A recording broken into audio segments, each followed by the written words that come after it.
कैसे पता चलता है कि ये स्पिरिट नेगेटिव है, ईविल है, कि ये पॉजिटिव स्पिरिट है? सोल इस धरती पर रहेगी, उतनी ही ज़्यादा उसकी नेगेटिविटी बढ़ती जाएगी। सोल में नेगेटिविटी कब होती है? जब आपके ऊपर कुछ मैजिक किया गया है। ये पता कैसे चलता है कि मैजिक हुआ, इसका तोड़ क्या है? तो ऐसा कुछ रहा ही नहीं है कि कोई फ्रेंड्स ने कर दिया हो या कोई थर्ड पार्टी ने कर दिया हो, घर वाले ही होते हैं। और अगर आपके घर में ही कोई ऐसा इंसान है तो उससे तो किसी का नाम गलत एनर्जी पे आता है, राहु पे अगर किसी का नाम आ रहा है या शनि पे किसी का नाम आ रहा है, तो लाइफ में मेजर इश्यूज होंगे। ब्लैक मैजिक क्या ये रियल होता है और इसका मतलब क्या है? जो ब्लैक मैजिक है वो आपको मार भी सकता है। एक कॉर्नर पे, ठीक है, मुझे एक सोल दिखी जिसका बस मुझे वो फेस दिख रहा था। While you speak, I get goosebumps। मेरे रोंगटे खड़े हो रहे हैं। क्या आप यहाँ पे भी कुछ देख सकते हैं खुली आंखों से कि you will have to call something for it? Death के बाद एक सोल की जर्नी कैसे होती है? 13 डेज तक आपको पता होगा सोल यहीं रहती है। जब रिचुअल हो जाता है तो हम सोल को लाइट दिखा देते हैं, एक वाइट लाइट आती है। बहुत सारे सेलिब्रिटीज़ हैं जिनको हम लुक अप टू करते हैं। क्या आप उनके पास्ट लाइव्स रीड भी कर सकते हैं विदाउट इंटरेक्टिंग विद देम? बहुत सारे लोग मेरे पास ऐसे आते हैं जो मुझसे पूछते हैं कि मैम आप नीता अंबानी जी की पास्ट लाइफ देख सकते हैं क्या? मैंने 100 से भी ज़्यादा लोगों की पास्ट लाइफ देखी है। 120 जन्म होंगे और उसके बाद 121 नहीं होगा। लोग लेटर्स ऐड करते हैं अपने नाम में, लेटर्स चेंज करते हैं। क्या इससे फ्यूचर बेटर हो सकता है? मैंने देखा है नेम करेक्शन से लोगों की लाइफ चेंज होते हुए। तो अगर लास्ट नेम चेंज हुआ तो ऑब्वियसली प्लैनेट चेंज हो गया। कोई भी दशा 100% ख़राब नहीं होती, कुछ अच्छा भी होगा, कुछ बुरा भी होगा। क्या मैं इस उम्र में कर्म सुधारते सुधारते मोक्ष प्राप्त कर सकता हूँ? इस सब की मेथोडोलॉजी क्या है? भगवान के करीब होने का मतलब है पूजा पाठ करना? मेरा ऐसा देखना नहीं है।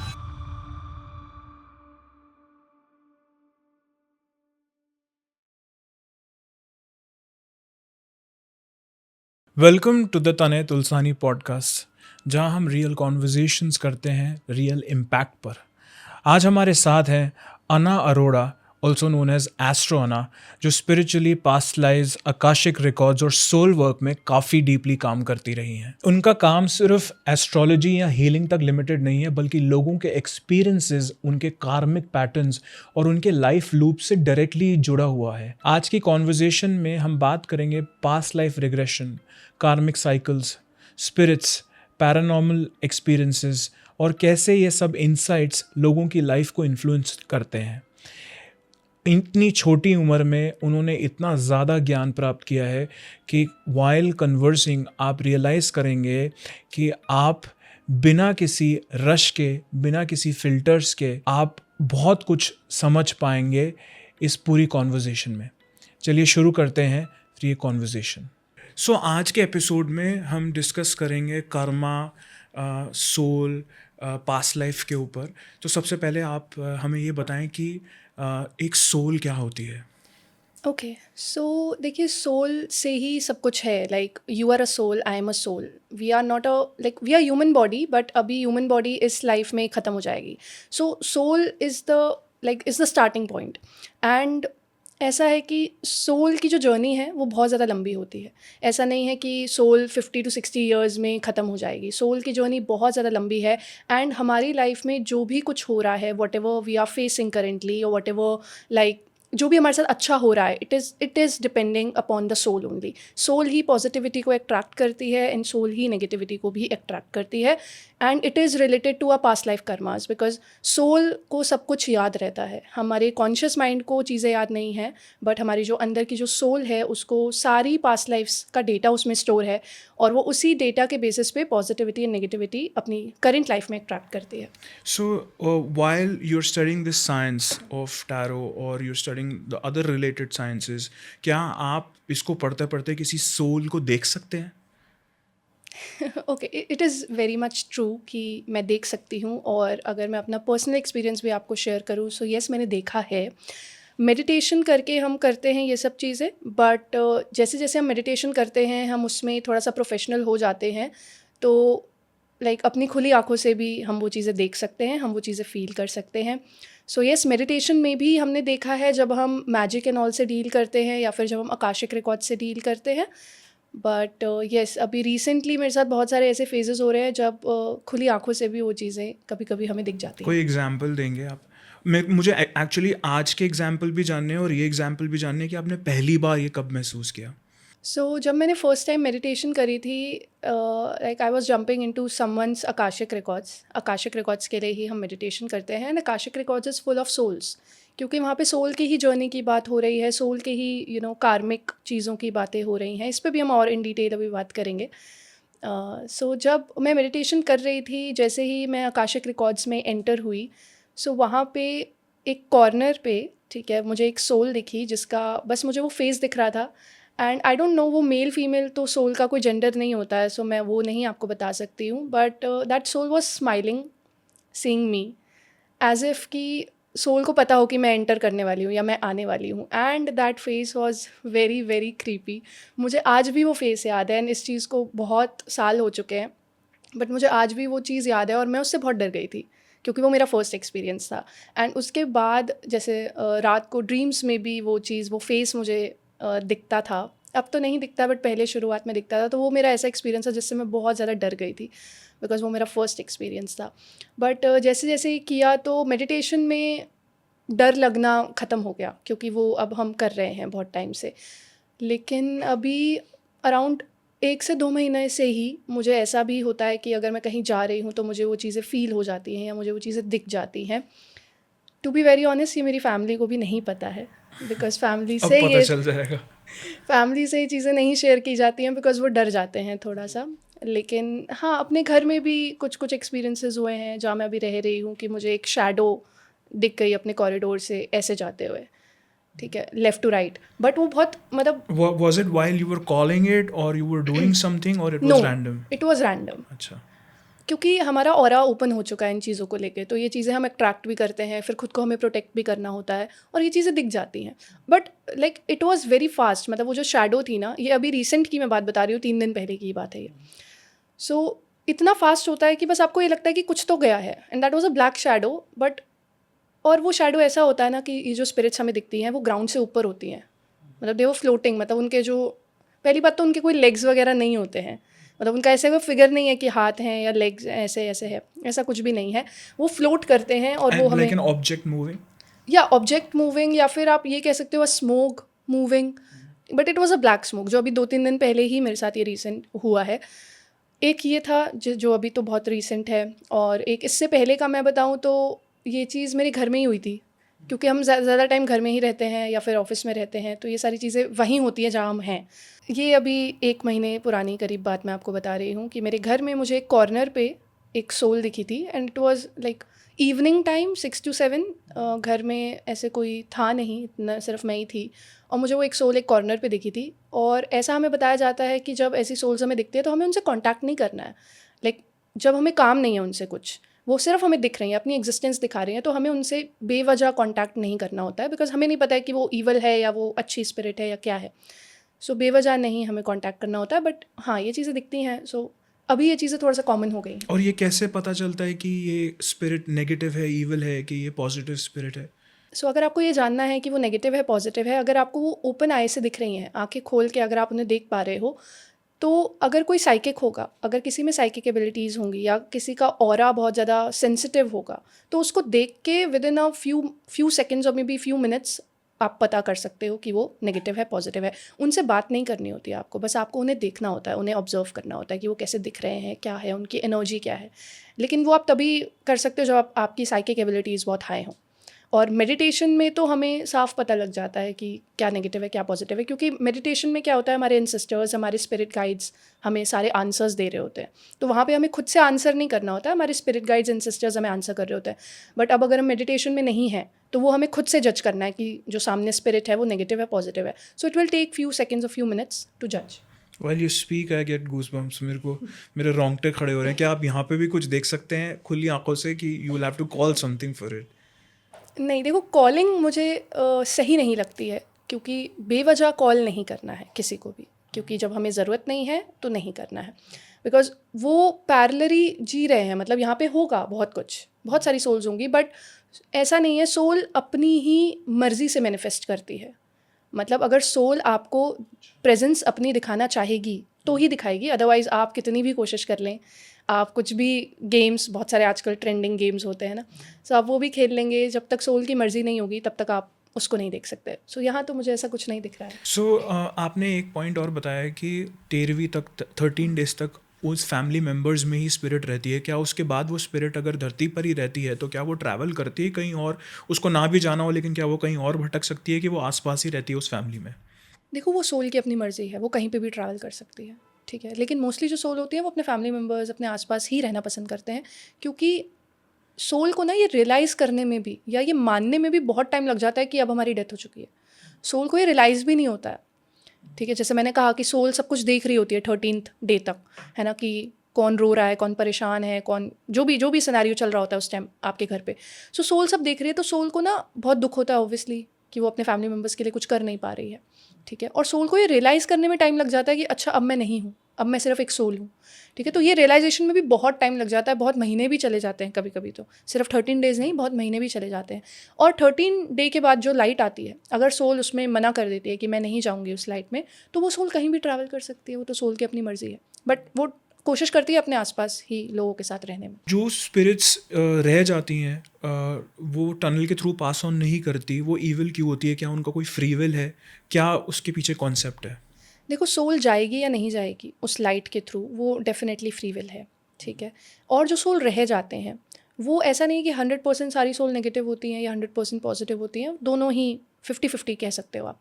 50-50 भी नहीं, 70-30 कहो, 70% आर इविल ओनली। अब वो क्यों होता है वो मैं बता देती हूँ।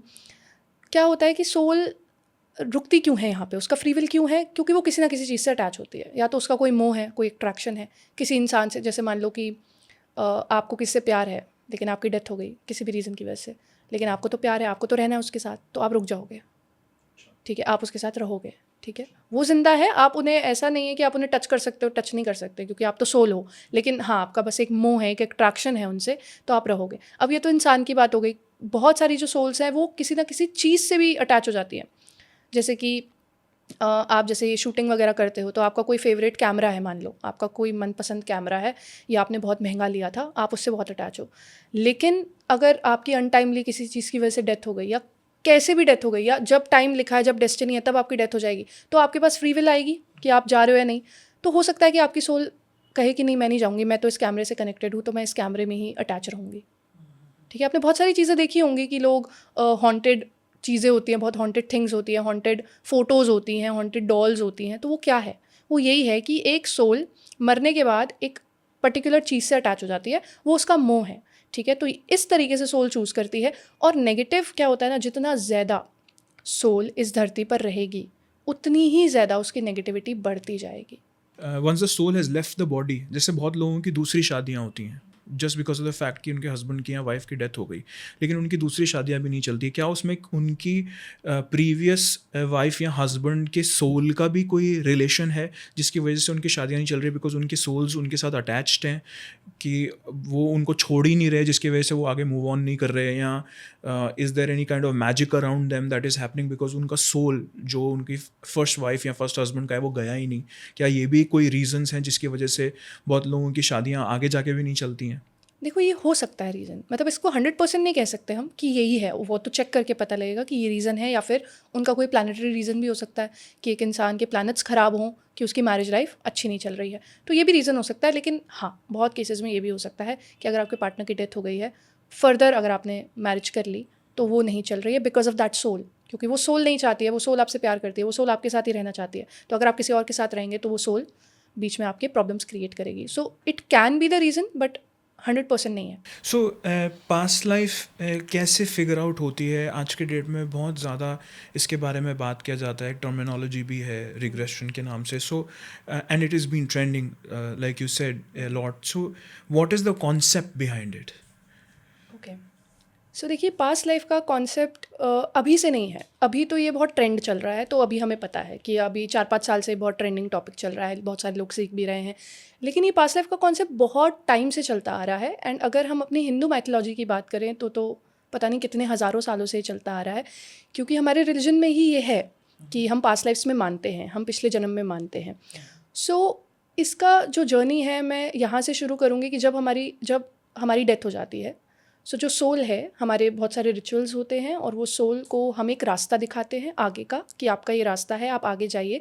जिस रास्ते पर क्या होता है कि जो सोल है अपनी पास्ट लाइफ कर्मास को रीलिव करती है, मतलब उसके आगे एक पिक्चर दिखाई जाती है कि उसने करंट लाइफ में क्या किया और जो और पुरानी लाइफ्स थी उसमें क्या क्या किया, मतलब जितनी भी ऑल टुगेदर टोटल जितनी भी उस सोल की पास्ट लाइफ्स रही है, सोल को वो दिखाया जाता है कि आपने ये किया, आपने वो किया, आपने ये अच्छा किया, आपने वो अच्छा किया, like a judgement kind of thing, कि सोल को सब कुछ दिखाया जा रहा है। उसके बाद जो सोल के जो स्पिरिट गाइड्स होते हैं, जो एंसेस्टर्स होते हैं, ओके, स्पिरिट गाइड्स मैं आपको थोड़ा सा एक्सप्लेन कर देती हूँ एक लाइन में, कि स्पिरिट गाइड्स होते हैं जब हमारा जन्म होता है, जब हम इस धरती पे आते हैं, तो भगवान हमारे लिए, हमारी प्रोटेक्शन के लिए, हमारे ऑरा के प्रोटेक्शन के लिए, हमें गाइड करने के लिए स्पिरिट गाइड्स एक टीम होती है, वो हमारे साथ भेजते हैं।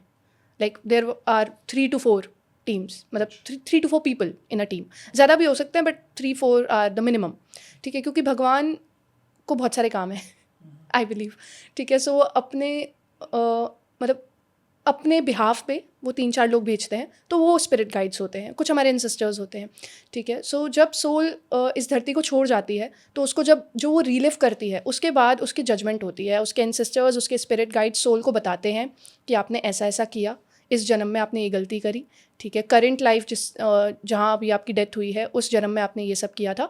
सो सारा सोल को बताया जाता है, सारा रियलाइजेशन सोल को कराया जाता है। उसके बाद फिर अगले जन्म की तैयारी होती है कि अगला जन्म इसका कौन सी फैमिली में होना है, कहाँ पे होना है, मिडिल क्लास फैमिली में होना है या हायर क्लास फैमिली में होना है, ये सब चीज़ें भी डिसाइडेड होती हैं, ठीक है। सो ये जो कॉन्सेप्ट है, ये पास्ट लाइफ्स का कॉन्सेप्ट है। और आपकी करंट लाइफ में जो भी हो रहा है, whatever you are doing, अगर आप अभी इस प्लेटफॉर्म पे काम कर पा रहे हो, it is also related to somewhere to your past life.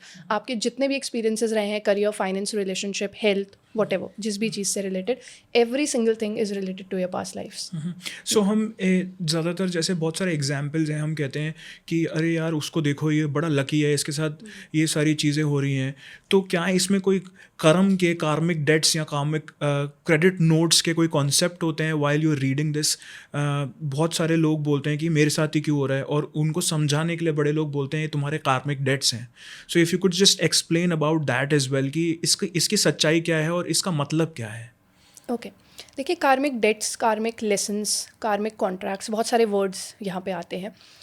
So as I said कि जो भी आपके साथ हो रहा है, it is related to your past life. मैं आपको एक एग्जांपल देके समझाती हूँ कि आपके साथ बहुत कुछ अच्छा हो रहा है लाइफ में, फाइनेंस का कहते हैं कि पैसों के मामले में बहुत अच्छा हो रहा है, पैसों के मामले में बहुत जल्दी आपको सक्सेस मिल गई, ठीक है। तो ये कैसे मिल गई? आपके करंट लाइफ के कर्मास तो हैं ही, जो भी आप कर रहे हो, जो भी मेहनत आपने करी है करंट लाइफ में उस सक्सेस को पाने के लिए, लेकिन इसमें बहुत बड़ा रोल आपकी पास्ट लाइफ का होता है। फॉर एग्जाम्पल, आपने पास्ट लाइफ में कुछ गलत किया है, पैसों से रिलेटेड, फाइनेंस से रिलेटेड, किसी के साथ बुरा किया है, किसी के पैसे आपने चुराए हैं, या किसी को उसकी मेहनत की कमाई आपने उससे छीन ली, वट फाइनेंस से रिलेटेड अगर आपने कुछ भी गलत किया अपनी पास्ट लाइफ में, सो करंट लाइफ में क्या होगा, आप कितना भी मेहनत कर लें, आपके पास पैसा नहीं आएगा, because it is the Karma, कि आपने गलत किया था, पैसों को लेके ही आपने पास्ट लाइफ में गलत किया था। सो अब भगवान आपको वो पैसा देंगे ही नहीं, आपसे वो पैसा छिनता चला जाएगा, चाहे आप जितनी भी मेहनत कर लो। सो ये कर्मा है कि आपने पिछली लाइफ में गलत किया तो करंट लाइफ में आपके साथ गलत होगा। एंड ये हर एक चीज़ में है, सिर्फ फाइनेंस में नहीं, आपके करियर में भी, आपके रिलेशनशिप्स में भी, हेल्थ में भी। और कार्मिक कॉन्ट्रैक्ट्स की बात करें अगर हम, सो कार्मिक कॉन्ट्रैक्ट्स देखो, हम जान के भी किसी से कर देते हैं पास्ट लाइफ में, मतलब कि अगर मैंने कुछ बोल दिया कि हाँ मैं आपके लिए ये करूँगी, ये कॉन्ट्रैक्ट हो गया, मैंने पास्ट लाइफ में बोला कि मैं ये आपके लिए करूँगी। सो मुझे करंट लाइफ में ऐसी सिचुएशन बन जाएगी कि मैं आपके सामने आऊँगी, आप मेरे सामने आएंगे और मैं वो चीज़ आपके लिए करूँगी।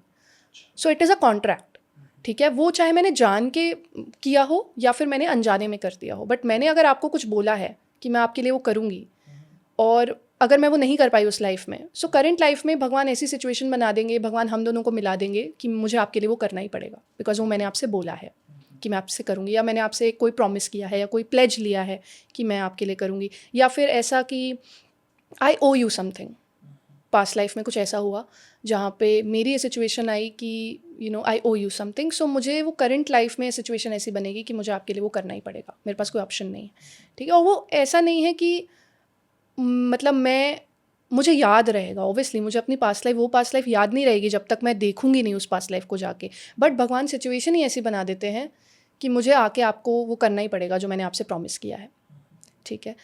और अगर हम कार्मिक लेसन्स की बात कर लें, karmic lessons are similar to all these things कि अगर आपने कुछ गलत किया है, ठीक है, किसी को आपने मारा है, तो करंट लाइफ में सिचुएशन ऐसी बनेगी कि आपको दुख होगा, ठीक है, आपको कोई आके मारेगा। एंड ये चीज़ें बहुत सिमिलर होती है कि अगर आप, मैंने ये चीज़ देखी है बहुत सारे लोगों की पास्ट लाइफ में कि अगर आपने किसी का मर्डर किया है तो करंट लाइफ में आपको बहुत मेजर प्रॉब्लम्स होंगी। ऐसा भी हो सकता है कि आपकी डेथ हो जाए उन प्रॉब्लम्स में, क्योंकि आपने किसी को मारा है। सो दीज आर कार्मिक लेसन्स कि आपने गलत किया है तो अब आपके साथ गलत होगा, आपको वो चीज़ फेस करनी ही पड़ेगी। अपने कर्मों से हम नहीं भाग सकते, पॉसिबल नहीं है। और इसमें क्या कोई नंबर ऑफ बर्थ, जैसे मैंने कहीं पढ़ा, किसी से कोई कॉन्वर्जेशन हो रही थी और उन्होंने मुझे बोला कि ये आपकी आखिरी लाइफ है, आपके सोल की आखिरी लाइफ है। सो इसमें क्या कोई नंबर ऑफ बर्थ्स भी होते हैं आपके कार्मिक डेट्स को पे ऑफ करने के लिए, या आपके कार्मिक लेसन्स को लर्न करने के लिए, कि आपका सोल तब तक ज़मीन पर उतरता रहेगा इन अ फॉर्म ऑफ जीव जब तक आपके कार्मिक लेसन्स आप लर्न नहीं कर लेते हैं, आपने डेट्स पे ऑफ नहीं कर देते? ऐसा भी कुछ कॉन्सेप्ट है? देखो, ये सच है कि आप जन्म लेते रहोगे जब तक आप अपने कार्मिक डेट्स या लेसन्स और कॉन्ट्रैक्ट्स आपने फुलफिल नहीं कर दिए हैं, बट इसका कोई स्पेसिफिक नंबर नहीं है। मतलब ऐसा नहीं है कि 120 जन्म होंगे और उसके बाद 121 नहीं होगा, नहीं, ऐसा कुछ स्पेसिफिक नंबर नहीं है इसका। और yes, it is very much possible कि आपका ये लास्ट जन्म हो, लेकिन मतलब ये बहुत ज़्यादा डाइसी चीज़ है कि कोई आपको एग्जैक्टली बता रहा है कि आपका ये लास्ट जन्म है, क्योंकि ये डिपेंड करता है आपके करंट लाइफ के कर्मों पे भी। ठीक है, मान लेते हैं कि आपने पास्ट लाइफ में जो भी गलत किया था, जो भी आपने जिसके साथ भी आपने कुछ कॉन्ट्रैक्ट किया या जो भी आपके लेसन्स थे आप फुलफिल कर चुके हो, लाइक फॉर एग्जांपल, ठीक है, मान लेते हैं। लेकिन आप करंट लाइफ में आपने कुछ गलत कर दिया, करंट लाइफ में किसी के साथ नुकसान किया, ठीक है, financially, career wise, relationship wise, किसी भी तरीके से, तो क्या ये आपका आखिरी जन्म होगा? नहीं होगा, अगला जन्म होगा। ठीक है, तभी तो हम बोलते हैं ना कि अपने कर्मों पे ज़्यादा आपको ध्यान देना चाहिए, कि आप कुछ भी गलत ना करो। अनजाने में जो हम कर्म कर देते हैं वो तो फिर भी माफ़ हो जाते हैं, लेकिन जान के अगर आप कुछ कर रहे हो तो बहुत गलत चीज़ है। लेकिन यस, ये है कि आपको मोक्ष, इसको मोक्ष बोलते हैं ना, इसके लिए ये टर्म यूज़ होती है मोक्ष, कि आपका ये आखिरी जन्म है, इसके बाद आपको मोक्ष मिल जाएगा। सो मोक्ष तभी मिलता है जब आपने अपने सारे कार्मिक डेट्स, सारे कार्मिक लेसन्स, ठीक है, आप पूरे कर चुके हो, आपकी सोल कम्प्लीटली इवॉल्व हो चुकी है, और फिर आपको मोक्ष मिल जाएगा। मतलब आपकी जब डेथ होगी तो फिर आप सीधा भगवान के पास जाएंगे, आपका जन्म दूसरा नहीं होगा। बट ये बहुत मुश्किल है करना, ठीक है, इट इज़ नॉट ईजी कि मोक्ष ऐसा नहीं है कि किसी को भी मिल सकता है, क्योंकि अपने सारे कार्मिक डेट्स को क्लियर करने में ही बहुत सारे जन्म लोगों के चले जाते हैं। और हम करंट लाइफ में भी तो कुछ ना कुछ कर ही रहे हैं ना, करंट लाइफ में भी गलती से तो कुछ हो जाएगा, या फिर ऐसा हो जाता है कभी हम सेल्फिश हो जाते हैं तो हम जान के कुछ गलतियां कर देते हैं। सो इस ट्रैप से निकलना बहुत मुश्किल है, लेकिन हाँ, पॉसिबल है। तो इसके स्टेप्स क्या हैं, पता कैसे चले खराब कर्म, सही कर्म, कर्म जो अच्छे करने हैं, जो मोक्ष की तरफ लेकर जाएं, चाहे इस जन्म में चाहे अगले जन्म में? इसके अंडरस्टैंडिंग ऑफ पास्ट स्टेप्स क्या है, अंडरस्टैंडिंग ऑफ करंट प्रेजेंट क्या है? क्या मैं इस उम्र में अपने कर्म सुधार सकता हूँ? क्या मैं इस उम्र में कर्म सुधारते सुधारते मोक्ष प्राप्त कर सकता हूँ? इस सब की मेथोडोलॉजी क्या है? देखो, कर्म सुधारने की पहली चीज़ तो कोई उम्र नहीं होती है। आप कभी भी अपने कर्म सुधार सकते हो जब आपकी वो स्पिरिचुअल अवेकनिंग हो जाए, जब आपको ये रियलाइजेशन हो जाए कि अच्छा, मतलब ऐसे होता है जैसे आपकी रियलाइजेशन हो चुकी है, आपको पता है कि ये सब एक ये लूप है और आप इस लूप में फंसे हो, ठीक है, कि आपका जन्म हो रहा है, फिर आपकी डेथ हो जाएगी, फिर आपका जन्म होगा। सो आपको ये रियलाइज़ हो गया है कि इट्स अ लूप और आपको इस लूप से बाहर निकलना है, यू वांट मोक्ष, क्योंकि वो एक फाइनल एंड है आपकी जर्नी का, है ना। आपको ये रियलाइज़ हो गया है, लेकिन बहुत सारे ऐसे लोग हैं जिनको ये रियलाइजेशन अभी नहीं है, जो इस लूप में फंसे हैं। सो जब आपको ये रियलाइजेशन हो गया, तब से आप काम करना शुरू कर सकते हो अपनी सोल पे। अब काम कैसे करना है, देखो, सबसे पहले तो जितने भी मेरे पास लोग आते हैं ना, अगर वो मुझसे कोई रेमेडी मांगते हैं, कोई सोल्यूशन मांगते हैं, तो मैं उन्हें यही बोलती हूँ, हर एक चीज़ का सोल्यूशन है कि आप भगवान के क्लोज होते जाएं, आप स्पिरिचुअली खुद को इवॉल्व करते जाओ। स्पिरिचुअली इवॉल्व करने के लिए ऐसा कुछ मेजर स्टेप्स नहीं होते हैं। आप मेडिटेशन करो, मेडिटेशन से क्या होता है, आपकी अवेकनिंग होती है, आपको सही गलत की और समझ होने लगती है कि क्या सही है, क्या गलत है, किसके साथ क्या करना चाहिए, क्या नहीं करना चाहिए, और आप मेडिटेशन से भगवान के क्लोज होते जाते हो। तो जब आप भगवान के क्लोज होते जाओगे तो भगवान ऑलरेडी आपको सही पाथ दिखा देंगे, भगवान ऑलरेडी आपको चूज़ करके अपने पास बुला लेंगे। तो सबसे पहले तो ये है कि आप अपनी स्पिरिचुअल अवेकनिंग की जो जर्नी है वो शुरू कर दो, और वो स्टार्ट होती है मेडिटेशन से। ऐसा कुछ हाई फाई कुछ करने की ज़रूरत नहीं होती है। लोगों को लगता है कि पता नहीं कहाँ जाके, कहीं हिमालय पे जाके मेडिटेशन करनी पड़ेगी तभी हो पाएगा। ऐसा नहीं, कोई हाई फाई स्टेप्स नहीं है, आप अपने घर से ही स्टार्ट कर सकते हो। दूसरी चीज़ कि आपको अपने कर्मास पे फोकस करना है। फॉर एग्जाम्पल अगर मुझे आज रियलाइजेशन हो गया है कि ये एक लूप है, मुझे इससे बाहर निकलना है, सो आज से ही मुझे अपने कर्मास पे फोकस करना पड़ेगा कि मैं क्या कर रही हूँ अपने जीवन में। और छोटी छोटी चीज़ें भी, कि अगर किसी को अब्यूज़ भी नहीं करना है, because it is also your Karma. अगर आप किसी से अच्छे से बात कर रहे हो लेकिन अंदर आप किसी को अब्यूज़ कर रहे हो या किसी के बारे में गलत सोच रहे हो, तो वो जो अंदर आपका इंटेंशन है ना, your intention is also your karma. So ऐसा नहीं है कि जो आप एक्शन ले रहे हो वही आपका कर्मा है, जो आप अंदर सोच रहे हो वो भी आपका कर्मा है। सो आपको दोनों ही चीज़ों पे फोकस करना है, आपके अंदर क्या चल रहा है उस पर भी, और आप बाहर अपने हाथ पैरों से क्या कर रहे हो उस पर भी। सो अपने कर्मों पे फोकस करना शुरू कर दो, ठीक है। पिछले मतलब जब तक आपको रियलाइज़ नहीं हो रहा है तब तक आपने जो भी गलत किया तो थोड़ा सा उसको सुधार लो, जिसके साथ गलत किया उससे जाके माफ़ी मांग लो या भगवान से माफ़ी मांग लो, ठीक है। और उसके बाद जिस दिन आपको रियलाइज़ हो गया उसके बाद से अपने कर्मों को ठीक करना शुरू कर दीजिए। सो ये 2 मेजर स्टेप्स हैं, ये तो करना ही है हर एक इंसान को। उसके बाद फिर सबके लिए अलग अलग स्टेप्स होते हैं, ये 2 सबके लिए सेम है। लेकिन उसके बाद जब आप भगवान से कनेक्टेड फील करने लग जाते हो, जब भगवान आपको अपने पास बिठा लेते हैं, उसके बाद फिर भगवान ही आपको बताते हैं कि आगे कैसे चलना है। वो सबके लिए डिफरेंट है, वो किसी के लिए एक जैसा नहीं होता है। नया साल शुरू हुआ है, बहुत सारे हमने न्यू ईयर रेजोल्यूशन सुने लोगों के। तो जैसे आपने बोला सब कुछ प्री डिसाइडेड है, आपका प्रीवियस कर्मा भी सब कुछ पता है, तो क्या हमारे फ्यूचर कर्म जो हम सही करें या गलत करें, क्या इसके बेसिस पर प्री डिसाइडेड हैं, या हमारे कुछ चेंजेस जो हम कर रहे हैं उससे कुछ फ़र्क पड़ेगा? ओके, सो मैंने बीच में एक लाइन बोली थी कि 70% is decided, 30% is in your hands. 70% decided मतलब मेजर मेजर चीज़ें, कि आपकी पेरेंट्स कौन होंगे, आपकी फैमिली, ठीक है, सोल फैमिली जिसे हम बोल रहे हैं, आपके लाइफ पार्टनर डिसाइडेड है, आपका फाइनेंशियल स्टेटस कितना हाई जाएगा डिसाइडेड है, समवॉट डिसाइडेड है, कुछ आपके एफर्ट्स पे मैटर करेगा, ठीक है। लेकिन 70% तो बहुत मेजर हो गया, तो मेजर चीज़ें आर डिसाइडेड। 30% आपके हाथ में है। फॉर एग्जाम्पल मान लीजिए मैंने आपकी रीडिंग करी, tarot reading, simple reading, and उसमें दिख रहा है कि 2027 आपका अच्छा नहीं जाएगा, ठीक है, XYZ रीजंस की वजह से, करियर, फाइनेंस, किसी पे भी हमने बोल दिया। सो ये डिसाइडेड है, ठीक है, क्योंकि टैरो में वही चीज़ दिखेगी ना जो डिसाइडेड होगी, जो आपकी डेस्टिनी होगी आगे की। सो वो मैंने आपको बता दिया, लेकिन अब आपके पास पूरा 1 साल का टाइम है। सो हम टैरो से ही चेक करते हैं कि क्या इसको चेंज करना पॉसिबल है, क्या ये डेस्टिनी के 70% वाले पार्ट में आ रहा है जो कि डिसाइडेड है, जो कि होना ही है, या फिर ये 30% वाले पार्ट में आ रहा है जिसको हम थोड़ा सा चेंज कर सकते हैं। सो हम टैरो से ही चेक करते हैं, फिर हम आपको बताएंगे। अगर या तो 70% में आ रहा होगा तो फिर वो आपको फेस करना पड़ेगा, थोड़ी बहुत रेमेडीज़ कर सकते हो थोड़ा सा उसको, जो प्रॉब्लम है उसको मिनिमाइज़ करने के लिए। लेकिन अगर वो 30% के पार्ट में आ रहा होगा तो फिर तो आप उसको कम्प्लीटली चेंज कर सकते हो विद योर एफर्ट। बहुत सारे लोग बोलते हैं कि शादी, बच्चा, पढ़ाई, घर, वाहन का योग, ये सब भी पास्ट लाइफ से रिलेटेड होता है। तो इसमें क्या सच्चाई है कि कोई बहुत ज़्यादा लोग ट्राई भी कर रहे हैं तब भी बच्चा नहीं हो रहा, ट्राई भी कर रहे हैं तब भी शादी नहीं हो रही, ट्राई भी कर रहे हैं तब भी उनका अपना घर नहीं हो रहा, ट्राई भी कर रहे हैं तो उनके डेट्स ख़त्म नहीं हो रहे, तो इसका पास्ट लाइफ से क्या इंटर रिलेशन है, और इसमें आपका कोई कंट्रोल है फ्यूचर के स्टैंड पॉइंट से? देखो यस, ये चीज़ें तो रिलेटेड हैं, क्योंकि घर नहीं ले पा रहे हो तो पैसों की वजह से, ठीक है। लेकिन ऐसा भी नहीं है, मतलब कोई मेजर इशू होना चाहिए। जैसे घर अगर लेने की कोशिश कर रहे हो आप 6 साल से, 10 साल से, नहीं हो पा रहा है तो it is a major thing. लेकिन ऐसा नहीं है कि आपने 1 साल से ही कोशिश कर रहे हो और नहीं हो पा रहा है, तो it can be related to your planets as well, ठीक है। मतलब ऐसा ज़रूरी नहीं है कि आप उसके लिए हमें आपकी पास्ट लाइफ ही देखनी पड़ेगी। प्लैनेट्स से कुछ आपको सोल्यूशंस देंगे और आप वो कर लोगे। लेकिन अगर कोई मेजर इशू है, मेजर इशू जैसे आ जाता है कि शादी नहीं हो रही है, ठीक है, 30-32 साल के हो गए हैं, शादी नहीं हो रही है, कोशिश कर रहे हैं पूरी 5-6 साल से लेकिन नहीं हो पा रहा है, ये एक इशू है जो कि बहुत आजकल चल रहा है। बहुत लोग ऐसे आते हैं जो कि ये प्रॉब्लम से फेस कर रहे होते हैं।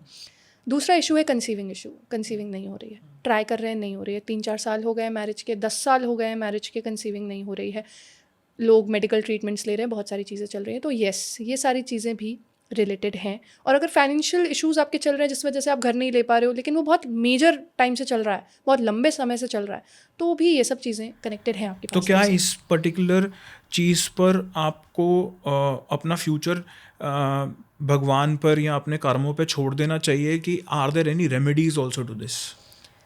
देखो, एक तो ये कॉन्सेप्ट है, जो लोग इन सब चीज़ों को नहीं मानते हैं ना, वो तो ये कहते हैं कि भगवान की मर्ज़ी है, जो मिलना होगा वो मिल जाएगा, जो नहीं मिलना होगा वो नहीं मिलेगा, ठीक है। एक ये लोगों की सोच है, जो भी ठीक है, मतलब उस पर कुछ कमेंट ऐसा मैं नहीं करना चाहूँगी। इट इज़ ऑल्सो फाइन कि आप बस जी रहे हो, गो विद द फ्लो वाला सिनेरियो है।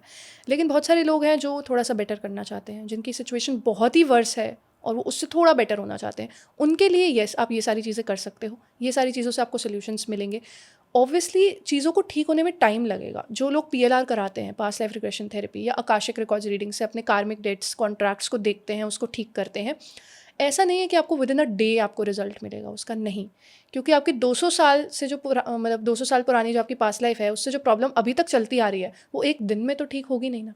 It will take some time, क्योंकि वो 200 साल से चलता आ रहा है। आप एक दिन में क्या एक्सपेक्ट करोगे कि एक दिन में क्या मैजिक हो जाएगा? इट विल टेक टाइम, लेकिन रिजल्ट्स लोगों को मिलते हैं। सो क्या आपने कुछ ऐसे एक्सपीरियंसेस किए हैं जहाँ पर किसी के सोल की रीडिंग में आपने ये फिगर आउट किया कि उसका कर्म इतना ज़्यादा ख़राब है कि आप उसको कुछ कर ही ना पाओ, और मतलब there is no remedy to it? उसके बारे में आप थोड़ा मुझे कुछ बताएं प्लीज़। देखो, ऐसा नहीं है कि 100% ही उसकी कोई रेमेडी नहीं है, ठीक, लेकिन उसको ठीक करना बहुत मुश्किल हो जाता है, बहुत टाइम लगता है उसको ठीक करने में। फॉर एग्जांपल कि आपकी 4-5 पास्ट लाइफ्स उनकी रही हैं, ठीक है, और 4-5 पास्ट लाइफ में हमने ये देखा है कि उन्होंने हर पास्ट लाइफ में गलती किया है। मतलब किसी में अच्छा कम किया है, पॉजिटिव तो उन्होंने 10% किया है, लेकिन 5 पास्ट लाइफ में उन्होंने 90% गलती किया है। तो ऑब्वियसली उनका जो कार्मिक बैगेज है वो बहुत ज़्यादा है, and it is all negative. तो उसको ठीक करना बहुत मुश्किल होता है। हमें भी उसके लिए कुछ करना पड़ता है। मतलब वो सिर्फ हम PLR के ज़रिए नहीं कर सकते कि मैंने आपको हिप्नोटाइज़ किया और आप खुद से कर लेंगे। खुद से नहीं कर पाएंगे, इतना ज़्यादा नहीं कर पाएंगे खुद से, थोड़ा बहुत कर सकते हैं। उसके लिए फिर हमें करना पड़ता है आपके लिए प्रेयर्स पढ़ी जाती हैं, आपको बहुत सारी रेमेडीज़ दी जाती हैं, जिसके थ्रू हम इतना बड़ा जो कार्मिक बैगेज है वो हम क्लियर कर सकते हैं। लेकिन वो एक बहुत टाइम कंज्यूमिंग प्रोसेस है। मतलब वो सिर्फ ऐसा नहीं हो सकता कि 2-3 दिन में हो गया। इट विल टेक मंथ्स, क्योंकि वो बहुत बड़ा कार्मिक बैगेज है। PLR करते हुए क्या आपने कुछ ऐसा भी एक्सपीरियंस किया है कि even after hypnotising the human being, उन्होंने कुछ अपने कारम जो उन्होंने पिछले किए हैं बात करते हुए उनको छुपा लिया है, या कोई बता नहीं पाए, आप उतनी रीडिंग नहीं कर पाए जितना आपने एक्सपेक्ट किया था वाइल स्टार्टिंग द सेशन? देखो, ये होता है, ये बहुत बार होता है। तभी मैं क्लाइंट को इतना ज़्यादा PLR के लिए रिकमेंड नहीं करती हूँ। क्योंकि अगर आप हिप्नोटाइज़ हो रहे हो, ठीक है, पहली बात ऑब्वियसली हम 100% नहीं हिप्नोटाइज़ कर सकते। मैं ये नहीं कर सकती कि मैं किसी को 100% हिप्नोटाइज़ कर लूँ और उससे कुछ भी करा लूँ। वो पॉसिबल नहीं है मेरे लिए। और ऑब्वियसली मैं नेगेटिव चीज़ों के लिए नहीं हूँ, मैं तो पॉजिटिव करने के लिए हूँ। सो हम 100% नहीं करते हिप्नोटाइज़। हम बस उतना हिप्नोटाइज़ करते हैं जितना ज़रूरी हो कि आप अपनी पास्ट लाइफ में जा सके, देख सके। और जब क्लाइंट जाता है अपनी पास्ट लाइफ में, तो उसका देखो कॉन्शियस माइंड थोड़ा तो काम कर ही रहा होता है। क्योंकि कॉन्शियस माइंड को हम कंप्लीटली नहीं हम कर सकते इग्नोर कि हाँ भाई वो सो ही जाए, सिर्फ आपका सबकॉन्शियस काम करे। क्योंकि आपकी पास्ट लाइफ को देखने के लिए आपको सबकॉन्शियस में जाना पड़ेगा। Everything is related to subconscious. Conscious mind में कुछ नहीं है। कॉन्शियस माइंड में तो अभी का है, प्रेजेंट का, ठीक है, कि आपको पता है कि आपके कॉन्शियस माइंड में क्या चल रहा है। सबकॉन्शियस माइंड में क्या है आपको नहीं पता। तो हम जब हिप्नोटाइज करते हैं तो सबकॉन्शियस माइंड में लेकर जाते हैं, और कॉन्शियस माइंड थोड़ा सा जाग ही रहा होता है एकदम से। ऐसा नहीं है कि वो 100% सो जाता है। तो जब सबकॉन्शियस में पास्ट लाइफ देख रहा है इंसान, ठीक है, तो वो थोड़ा सा इधर उधर मोल्ड कर सकता है कि ऐसा कि उसको जज ना किया जाए। कुछ भी कर्म हो सकता है ना उसका, बुरा भी हो सकता है, तो वो बुरा मुझे थोड़ा सा हो सकता है वो मोल्ड करके बता दे, है ना। तो वहाँ थोड़ा सा फिर ना वो क्लैरिटी इशू हो जाता है कि मुझे पता ही नहीं लगेगा कि इसने क्या किया है, तो मैं इसको सोल्यूशन कैसे दूंगी। But after the session is over उसको याद रहेगा इसके हाँ, बारे उसको में? याद रहेगा। ओके। उसको कम्प्लीटली याद रहेगा, कुछ भी वो क्योंकि उसने खुद से देखा है, तो उसको हर एक चीज़ याद रहेगी। वो भूलेगा नहीं, कभी भी नहीं भूलेगा वो। और वो चाहे तो उसका कुछ लिख भी ले, मतलब नोट भी बना ले कि ताकि वो 10 साल बाद भी ना भूले। लेकिन क्लाइंट ऐसे भूलता नहीं है। और क्या भगवान के करीब होने का मतलब है पूजा पाठ करना? क्या भगवान के करीब होने का मतलब है कि जैसे बोलते हैं कि बुधवार को चारा दो गाय को, या आप कबूतरों को दाना दो? क्या ये भगवान के करीब जाने के स्टेप्स हैं कि ताकि आप अपने आसपास का नेचर समझें, लोगों को समझें, जो आपके आसपास पशु हैं उनको समझें? कि क्या भगवान के पास जाने का ज़्यादा स्टेप सिर्फ ये है कि you are just watchful with your steps in everyday life? What for you is how I get spiritually close to God? Okay, देखो, भगवान से क्लोज होने का सिर्फ ये नहीं है कि आपको सिर्फ पूजा करनी है, कि आप आधा घंटा बैठ के आपने पूजा करी और आप भगवान के पास हो गए। ऐसा नहीं, ऐसा पॉसिबल ही नहीं है। भगवान सिर्फ आपको तभी अपने पास बिठाएंगे जब आपके कर्म अच्छे होंगे, ठीक है, जब आप लोगों को समझ रहे होंगे, अपने आसपास वाले लोगों को ज़्यादा थोड़ा इंपॉर्टेंस दे रहे होंगे, मतलब हम आपकी फैमिली की बात हो रही है, फैमिली थर्ड पर्सन की बात नहीं हो रही, आपकी जो ब्लड रिलेशंस है, सबसे पहले तो वहीं से चीज़ें शुरू होंगी ना, जहाँ आप रह रहे हो, जिनके साथ आप रह रहे हो, सबसे पहले चीज़ें वहाँ से शुरू होंगी। आप उनको रिस्पेक्ट करना शुरू कीजिए, ठीक है, आपके मदर फादर, आपके ब्रदर सिस्टर जो भी हैं, उनको रिस्पेक्ट करना शुरू करो, उनके साथ चलना शुरू करो, उनके अगेंस्ट आपको खड़े नहीं होना है। सबसे पहला तो यही है, ठीक है, क्योंकि मतलब देखो, हर एक चीज़ की शुरुआत आपके घर से ही होगी। उसके बाद येस, अगर आप पूजा कर सकते हो, अगर आप कोई मंत्र जाप या किसी गुरु को मानते हो, किसी भगवान को मानते हो, अगर उनका थोड़ा सा पूजा पाठ आप करेंगे तो क्या होगा, पूजा पाठ से ना थोड़ी सी पॉजिटिविटी आती है। It is very much true. अगर आप 10 मिनट भी अपने मंदिर में बैठ रहे हो या 10 मिनट अपने बेडरूम में भी बैठ के भगवान को याद कर रहे हो ना, तो आप ये नोटिस करोगे विद इन अ वीक आपको अपने अंदर पॉजिटिव चेंजेस देखने को मिल जाएंगे, अपने रूटीन में पॉजिटिव चेंजेस देखने को मिल जाएंगे, बिकॉज पॉजिटिविटी का सबसे बड़ा सोर्स वही है भगवान। सो जितना टाइम आप उनके साथ स्पेंड करोगे, उन्हें याद करने में स्पेंड करोगे, आपके अंदर भी वो पॉजिटिविटी आती जाएगी। एंड एक चीज़ और मैं कहूँगी कि दुनिया को थोड़ा सा हायर लेवल पे लोगों को देखना शुरू करना चाहिए, तभी आपकी वो स्पिरिचुअल अवेकनिंग प्रॉपर लेवल पे हो सकती है। Higher level in the sense कि हम लोग यहाँ मिल रहे हैं, हम आज बात कर रहे हैं, फर्स्ट टाइम हम मिल रहे हैं। सो या तो मैं सिर्फ इस चीज़ को ऐसे देखूँ कि हम एक बार मिल रहे हैं, फ्यूचर में पता नहीं कभी मिलेंगे या नहीं मिलेंगे, बात होगी या नहीं होगी, या फिर मैं इसको एक हायर लेवल पे देखूँ कि कुछ तो हमारा कनेक्शन रहा होगा, है ना, जिसकी वजह से आज हम बैठ के बात कर रहे हैं, अपनी एनर्जीज एक्सचेंज कर रहे हैं, ठीक है। तो या तो दोनों तरफ से आप देख सकते हो। बहुत सारे लोग होंगे जो सिर्फ इसको एक कैजुअल मीट समझेंगे, बट मेरा ऐसा देखना नहीं है। मैं इस चीज़ को थोड़ा सा हायर लेवल पे सोच रही हूँ। तो दुनिया को सिर्फ 2 आँखों से मत देखो, ठीक है, अपना थोड़ा सा कॉन्शियस लेवल को थोड़ा सा आपको बढ़ाना चाहिए। और ये कैसे बढ़ेगा? मेडिटेशन से ही बढ़ेगा। क्या हमारे इमीडिएट ब्लड रिलेशनशिप्स अगर हैं, अगर किसी के जैसे फादर है, मदर है, वाइफ है, या चलिए वाइफ तो it's not a blood relationship, या husband is not a blood relationship, but आप इंटरलॉक हो जाते हैं, या बच्चे हैं, उनके कार्मिक लेसन्स या उनके कार्मिक डेट्स, या आपके भाई बहन के कार्मिक लेसन्स या आपके डेट्स आपके कर्मों के साथ, आपकी सोल स्पिरिट के साथ जुड़ते हैं? यस। और उनके कार्मिक डेट्स क्या आप पर भी भारी होते हैं, आपके सोल पर भी भारी होते हैं? देखो, it is very much true, but हम ये नहीं कह सकते हैं कि आपके मदर फादर के या आपके ब्लड रिलेशंस में जो भी हैं फैमिली मेम्बर्स, उनके 100% कर्मास आपके ऊपर इफ़ेक्ट करेंगे या आपके लिए वो बैगेज बनेगा। Like it is not 100%। कुछ कर्मास बैगेज बनते हैं, लेकिन कुछ नहीं भी बनते हैं। जैसे कि मैं आपको फॉर एग्ज़ाम्पल बता देती हूँ। फॉर एग्ज़ाम्पल, आपकी मदर को कोई हेल्थ इशू है, राइट, एंड उनका हेल्थ इशू जो भी शुरू हुआ है वो उनके सिचुएशंस की वजह से, उन्होंने जो एक्सपीरियंस किया अपनी करंट लाइफ में, या फिर उन्होंने जो एक्सपीरियंस किया होगा उनकी पास्ट लाइफ में, राइट। सो ये तब से चलता आ रहा है, ठीक है, चाहे वो इमोशनल उनको कुछ हेल्थ इशू हो, या कोई मेंटल हेल्थ इशू हो, या फिर कोई फिजिकल हेल्थ इशू हो। सो ये कहीं ना कहीं या तो उनके करंट लाइफ कर्मा से रिलेटेड होगा या उनके पास्ट लाइफ कर्मा से रिलेटेड होगा। अब हम उनके बच्चे हैं, ठीक है, हमारा ब्लड रिलेशन है, या उन्होंने हमें पाला है, उनकी एनर्जीज़ हम ले रहे हैं हर दिन क्योंकि हम बचपन से उनके साथ हैं। सो वो एनर्जीज़ हमारी सोल लेवल पे इफ़ेक्ट करती हैं, क्योंकि हमारी सोल ने खुद डिसाइड किया होता है कि हम इस फैमिली में जन्म लेंगे। अगर मैं अपने मेरी सोल ने, जब मैं पैदा होने से पहले मेरी सोल ने खुद डिसाइड किया है कि मेरे ये मदर हैं, ये फादर हैं, ये ब्रदर है, ये सिस्टर है। सो मेरी सोल अपने हिसाब से डिसाइड करती है और हम उस फैमिली में आते हैं। और तभी इसी रीज़न की वजह से, यही एक रीज़न है क्योंकि सोल खुद डिसाइड कर रही है फैमिली में जाना। इसी रीज़न की वजह से जो हमारी फैमिली है, हमारे जो ब्लड रिलेशंस है स्पेसिफिकली, उनके कर्मास हमें इफ़ेक्ट करते हैं। प्लस हमारे जो पार्टनर्स होते हैं, लाइफ पार्टनर्स जैसे आपने बात करी, येस वो ब्लड रिलेशंस हमारे नहीं हैं, लेकिन उनसे हमारा एक कार्मिक कॉन्ट्रैक्ट तो है ही ना। क्योंकि आपके जो लाइफ पार्टनर हैं, ठीक है, आपके चाहे वाइफ हो चाहे हस्बैंड हो, ऐसा नहीं है कि वो एकदम से ही आपकी लाइफ में आ गए। Like it is not a coincidence. आपका उनसे भी कोई ना कोई पास्ट लाइफ कनेक्शन है। उस पास्ट लाइफ कनेक्शन की वजह से, अब वो पास्ट लाइफ कनेक्शन पॉजिटिव हो नेगेटिव हो उससे फ़र्क नहीं पड़ता है, बट आपका कोई ना कोई उनसे भी, आपके लाइफ पार्टनर से भी कोई ना कोई कार्मिक कनेक्शन है जिसकी वजह से वो करेंटली आपकी लाइफ में है। सो उनके भी कार्मिक लेसन्स, उनके कार्मिक डेट्स भी आपको इफ़ेक्ट करेंगे। ओके। जो प्लानिटरी मूवमेंट्स होते हैं किसी के भी चार्ट में, बर्थ चार्ट में, वो प्लानिटरी मूवमेंट्स आपके कर्मा को कैसे कंट्रोल करते हैं, और उनके भी कोई उपाय होते हैं जिसके बेसिस पर आप अपने कार्मिक डेट्स को मिनिमल रख सकते हैं? ओके, देखिए, जो आपके प्लैनेट्स होते हैं, येस वो देखो हर एक चीज़ आपके कार्मिक डेट्स, आपके कार्मिक लेसन्स पे वर्क कर रही है, because everything is related to your soul only. क्योंकि जब हम कर्मास की बात करते हैं, कार्मिक लेसन्स की बात करते हैं, या फिर प्लानिटरी मूवमेंट्स की बात करते हैं, हर एक चीज़ ना रुक जाती है आपकी सोल पे जाके ही, ठीक है। सबका जो स्टार्टिंग है वो आपकी सोल ही है। सो जो हमारे प्लानिटरी मूवमेंट्स होते हैं, हर दिन हमारे प्लैनेट्स चेंज होते हैं, हर मंथ, हर ईयर, ठीक है। और बहुत सारे प्लैनेट्स की अलग अलग दशा भी चलती है, बहुत सारे सालों की।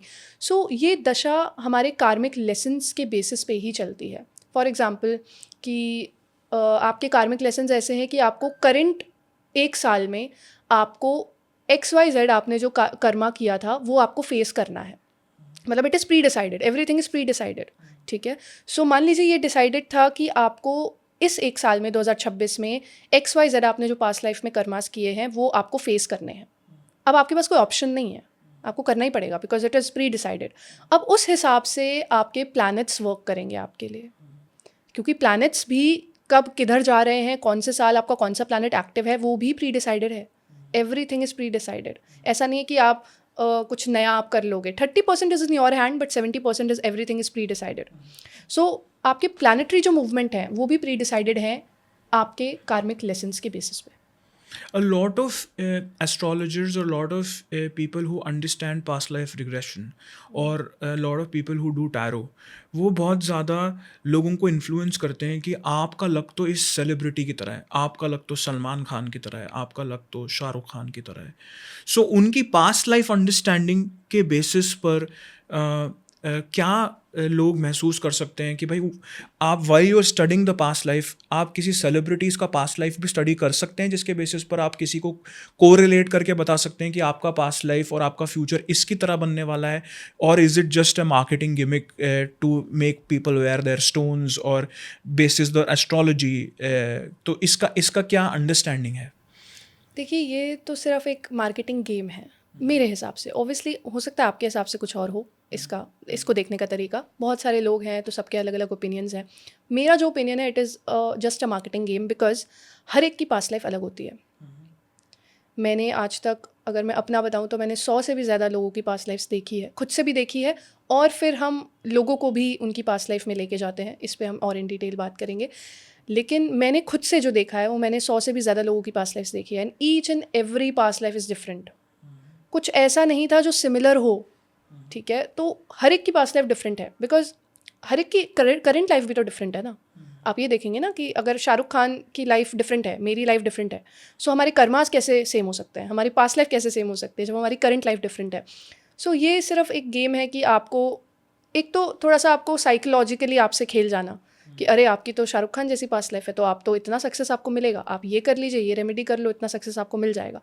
सो it is like a scam going on. Got it. So एक चीज़ और बताएं कि जैसे बहुत सारे सेलिब्रिटीज़ हैं जिनको हम लुक अप टू करते हैं, क्या आप उनके पास्ट लाइव्स रीड भी कर सकते हैं विदाउट इंटरेक्टिंग विद देम, और उनके पास्ट लाइव्स के बेसिस पर आपको पता चलता है कि उनका करंट इतना अच्छा कैसे है या उनका फ्यूचर क्या होने वाला है? Are they relatable? देखो ऑब्वियसली रिलेटेड तो है, ये जो सेलिब्रिटीज़ हैं इनको इतना सक्सेस मिल रहा है, ठीक है। Obviously current life karmas matter करते हैं, जो इन्होंने करंट लाइफ में मेहनत करी है। लेकिन बहुत सारे आपने सेलिब्रिटीज़ देखे हैं जो कि मतलब जब उनका बर्थ हुआ था तो उनके पेरेंट्स ही बहुत करोड़पति थे, ठीक है। जैसे बच्चन फैमिली है, कपूर फैमिली है, ठीक है। सो देवर लाइक उनको मेहनत करने की ज़रूरत नहीं पड़ी, उनको तो खुद से मिल गया ना। तो ये क्या था, ये उनके पास्ट लाइफ से ही रिलेटेड है। और बहुत सारे लोग मेरे पास ऐसे आते हैं जो मुझसे पूछते हैं कि मैम आप नीता अंबानी जी की पास्ट लाइफ देख सकते हैं क्या, ठीक है। उनकी तो फैमिली में जिस फैमिली में उनकी शादी हुई वही फैमिली इतनी वेल ऑफ थी। सो क्या उनका कोई पास्ट लाइफ कनेक्शन रहा है? तो डेफिनेटली रहा है। मेरा आंसर है येस, फॉर श्योर। क्योंकि ऐसे ही नहीं आपको कुछ भी मिल रहा है इस जीवन में। अगर आपको बहुत एक्स्ट्रा ऑर्डिनरी कुछ मिल रहा है तो definitely it is related to the past life. लेकिन मैं कोशिश ये करती हूँ, बहुत सारे रीडर्स ऐसे होंगे, मैं जानती तो नहीं हूँ किसी को, लेकिन ऐसे होंगे जो बिना कंसेंट के आपकी पास्ट लाइफ देख सकते हैं। मतलब देख तो मैं भी सकती हूँ, ठीक है, लेकिन मैं कंसेंट ज़्यादा ज़रूरी समझती हूँ। ऐसा नहीं कि मैं घर पे बैठी हूँ, मैं किसी को जानती हूँ और मैंने उसकी पास्ट लाइफ देख ली।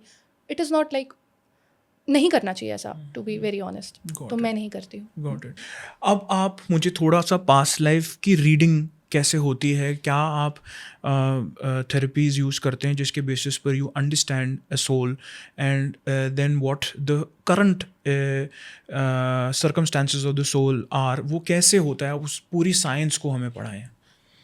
देखो पास्ट लाइफ में जाने का दो तरीके होते हैं। एक तो होता है पीएलआर जिसको बोलते हैं हम पास्ट लाइफ रिग्रेशन थेरेपी, एक होता है अकाशिक रिकॉर्ड्स रीडिंग। अकाशिक रिकॉर्ड्स रीडिंग में अकाशिक रीडर आपकी पास्ट लाइफ में जाएगा, आप खुद से नहीं जाएंगे। ठीक है, जैसे मैं आपकी पास्ट लाइफ में जाऊंगी, मैं जाके देखूंगी कि आपने कौन सी पास्ट लाइफ में क्या किया था, XYZ जो भी उसका आगे का प्रोसेस। पीएलआर में क्या होता है पास्ट लाइफ रिग्रेशन थेरेपी में कि आपको हिप्नोटाइज किया जाता है और आपको लेकर जाया जाता है आपकी पास्ट लाइफ में। Like I will hypnotize you and I will take you to your past life. अब उसमें क्या होगा, जब आप खुद से अपनी पास्ट लाइफ में जाएंगे तो आपको चीज़ें दिखेंगी, है ना, आपको चीज़ें फील होंगी, अच्छा भी आपको लगेगा, बुरा भी आपको लगेगा। कुछ हो सकता है कुछ बहुत ज़्यादा बुरा आपके साथ हुआ हो, आपकी जो भी पास्ट लाइफ आप देखेंगे, है ना, तो लाइक आपका कोई भी इमोशन निकल सकता है, मतलब आप रो भी सकते हैं, आप हंस भी सकते हैं, आपको थोड़ा शिवरिंग भी हो सकती है। ठीक है, सो ये थोड़ा सा क्लाइंट इस चीज़ को ना थोड़ा सा मना करते हैं बिकॉज उनको वो इमोशंस नहीं फेस करने होते हैं। वो इस चीज़ से डरते हैं कि अरे हम रोने लग जाएंगे या हम मतलब कुछ भी हो सकता है, हार्ट बीट भी थोड़ा सा तेज़ हो जाती है लोगों की, but like it is not serious. ऐसा नहीं है कि कोई सीरियस इशू हो जाएगा, बट आपका वो फर्स्ट एक्सपीरियंस होगा तो आपके साथ लाइक ये सब चीज़ें हो सकती हैं। सो मैं ये क्लाइंट को पहले ही अवेयर कर देती हूँ कि अगर आप पीएलआर के लिए खुद से जाते हैं तो आपके साथ ये हो सकता है। अदरवाइज़ आप आकाशिक रिकॉर्ड्स रीडिंग करा लेंगे जिसमें हम आपकी पास्ट लाइफ में जाएंगे। दोनों का ही प्रोसेस डिफरेंट होता है। पीएलआर में आप जाएंगे तो हमें बहुत ज़्यादा लाइक बहुत संभल के आपके साथ काम करना होता है क्योंकि क्लाइंट उसकी पास्ट लाइफ में जा रहा है और हमारी रिस्पॉन्सिबिलिटी है। सो हमें धीरे धीरे करके ही स्टेप बाय स्टेप आगे बढ़ना होता है। बहुत सारी टेक्निक्स होती हैं जो हम यूज़ करते हैं। ईगो स्टेट्स टेक्निक है, ग्रे रूम टेक्निक है। हम जब पास्ट लाइफ में लेके जाते हैं तो जब वो देखते हैं तो हमें उनको हैंडल भी करना होता है थोड़ा सा, मतलब यहाँ पे ना थोड़ा सा काउंसलिंग भी इन्वॉल्व हो जाती है, थोड़ा सा थेरेपिस्ट वाला भी प्रोफेशन इन्वॉल्व हो जाता है कि हमें हर तरीके से क्लाइंट को हैंडल करना है कि क्लाइंट को परेशानी ना हो। उसके बाद जब क्लाइंट खुद से देखते हैं अपनी पास्ट लाइफ, तब कुछ अच्छा भी कभी कभी क्लाइंट बोलता है कि हाँ हम ये कर रहे हैं या हमें ये फील हो रहा है। आपकी आंखें बंद होंगी ऑब्वियसली एंड आपको एज अ मूवी सब कुछ दिखाई दे रहा होगा, या फिर आपको विजन्स दिखाई दे रहे होंगे, आपको फील हो रहा होगा, या फिर आपको सुनाई भी दे सकता है। It can be like anything.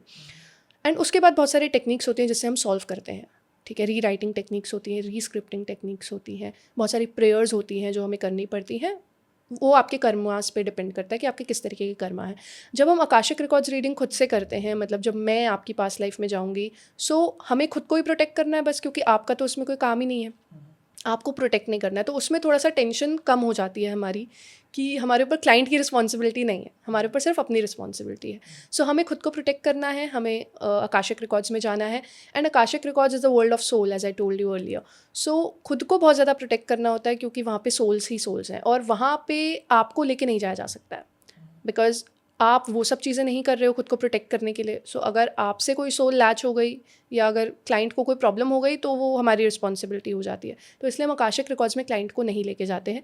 यही दो तरीके हैं जिससे हम आपकी पास्ट लाइफ्स को असेस कर सकते हैं। और आकाशिक रिकॉर्ड्स के लिए is it the same methodology where you require a name and a date of birth and the place of birth while you connecting with the planets in astro form, और उसके अंदर कोई और methodology भी होती है जिसके अंदर आप क्लाइंट को इन्वॉल्व करते हैं वो रिकॉर्ड्स को पढ़ने के लिए? देखिए बहुत सारी चीज़ें होती हैं। नेम, फुल नेम होता है, प्लेस ऑफ बर्थ भी हम लेते हैं, टाइम ऑफ बर्थ भी हम लेते हैं, मदर एंड फादर का नेम भी लेते हैं because that soul is attached to the mother father only. जिनकी भी हम रीडिंग कर रहे हैं, जिनके भी हम आकाशिक रिकॉर्ड्स करेंगे, सो मदर फादर का भी हम नाम उसमें जोड़ते हैं बिकॉज ये एक सोल फैमिली हो गई ना। मतलब जो हमारी फैमिली है, अगर हम उसको हायर लेवल पे देखें, so we can call that soul family, कि हमारी आत्माओं की एक फैमिली है छोटी सी। ठीक है, 3 लोग 4 लोग जो भी हमारा ब्लड रिलेशन वाला फैमिली है। सो हम क्लाइंट से ये सब डिटेल लेते हैं। उसके बाद आप उनके इशू पे डिपेंड करता है। बहुत सारे लोग आते हैं कि हमें फाइनेंशियल इश्यूज़ हैं, तो हमें देखना है कि हमने पास्ट लाइफ में पैसों को लेके क्या ऐसा किया था जिसकी वजह से करंट लाइफ में हमें प्रॉब्लम हो रही है और फिर हमें उसे रिजॉल्व कराना है। सो अगर करियर से रिलेटेड बात है या फाइनेंस से रिलेटेड बात है तो हम उसका पास्ट उनसे जानते हैं।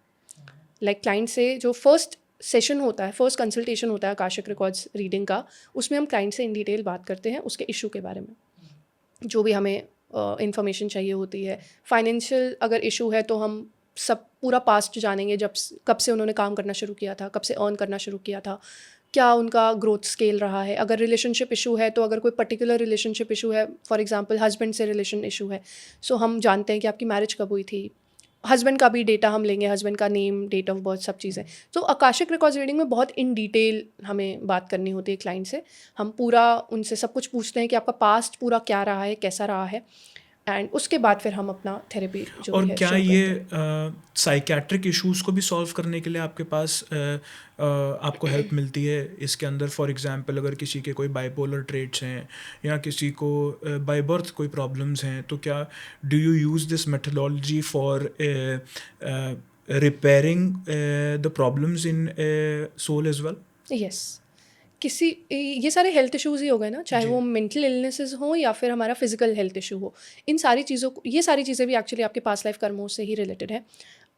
एंड अगर किसी को कैंसर तक है, वो भी हम इससे क्योर कर सकते हैं। ऑब्वियसली 100% नहीं क्योर हो पाएगा। मैं आपको एक एग्जांपल बताती हूँ।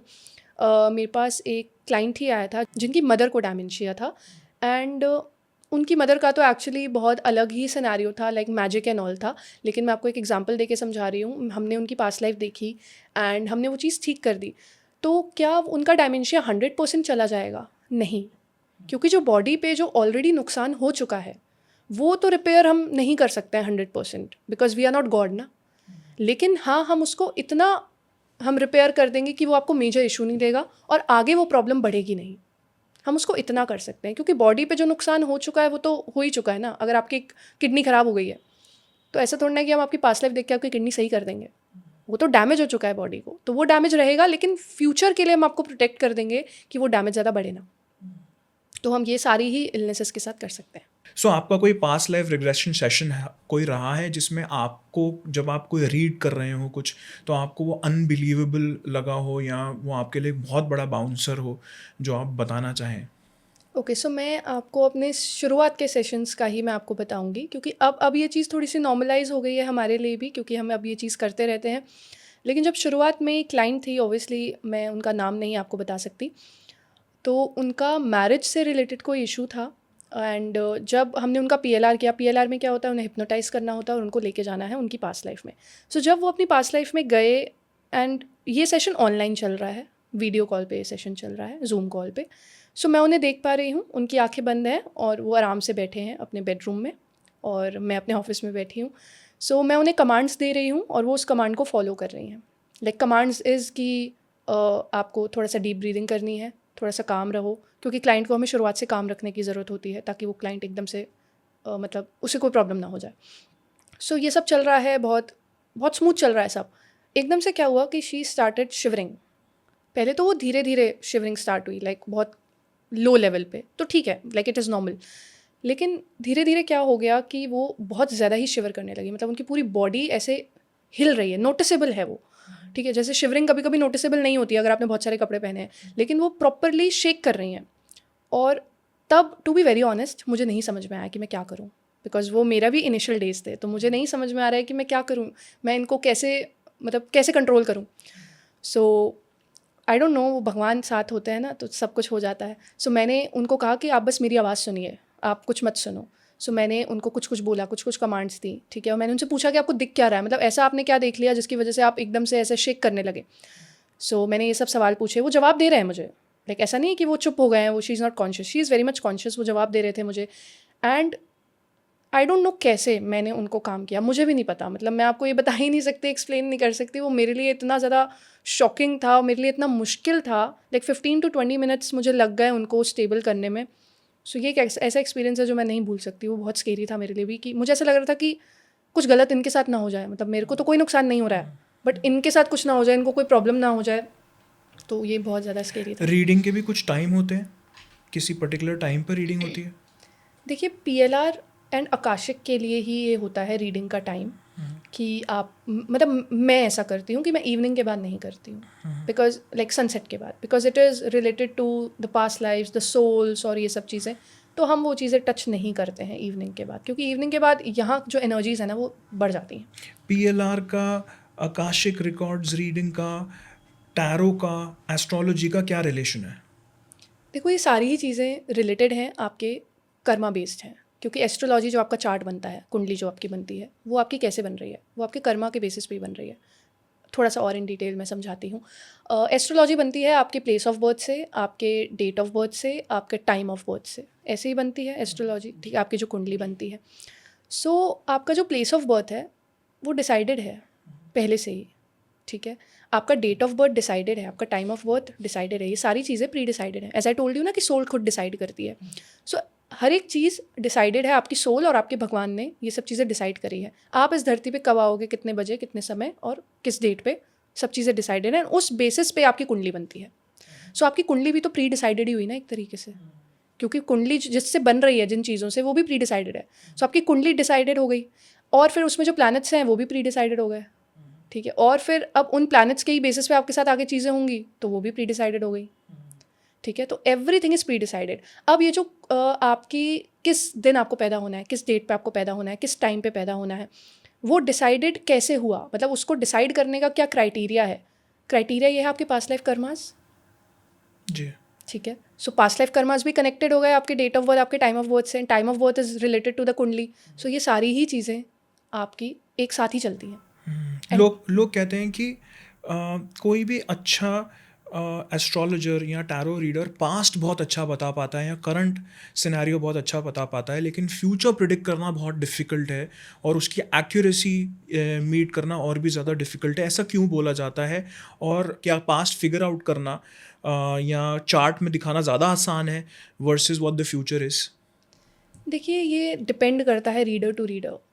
अब अगर कोई एक बहुत अच्छा रीडर है जिसको काफ़ी अच्छा एक्सपीरियंस है, तो वो सारी ही चीज़ों को एक्यूरेटली प्रिडिक्ट कर लेंगे. फ्यूचर भी प्रिडिक्ट करना इजी होगा.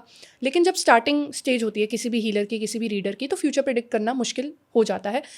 पास्ट, क्योंकि पास्ट ऑलरेडी हो चुका है ना, तो वो आपको बस देखना है कि जो भी हो गया है वो आपको बस देखना है. कार्ड्स में देख लो या फिर आप कुंडली में देख लो, कैसे भी देख लो, वो बस आपको देखना है.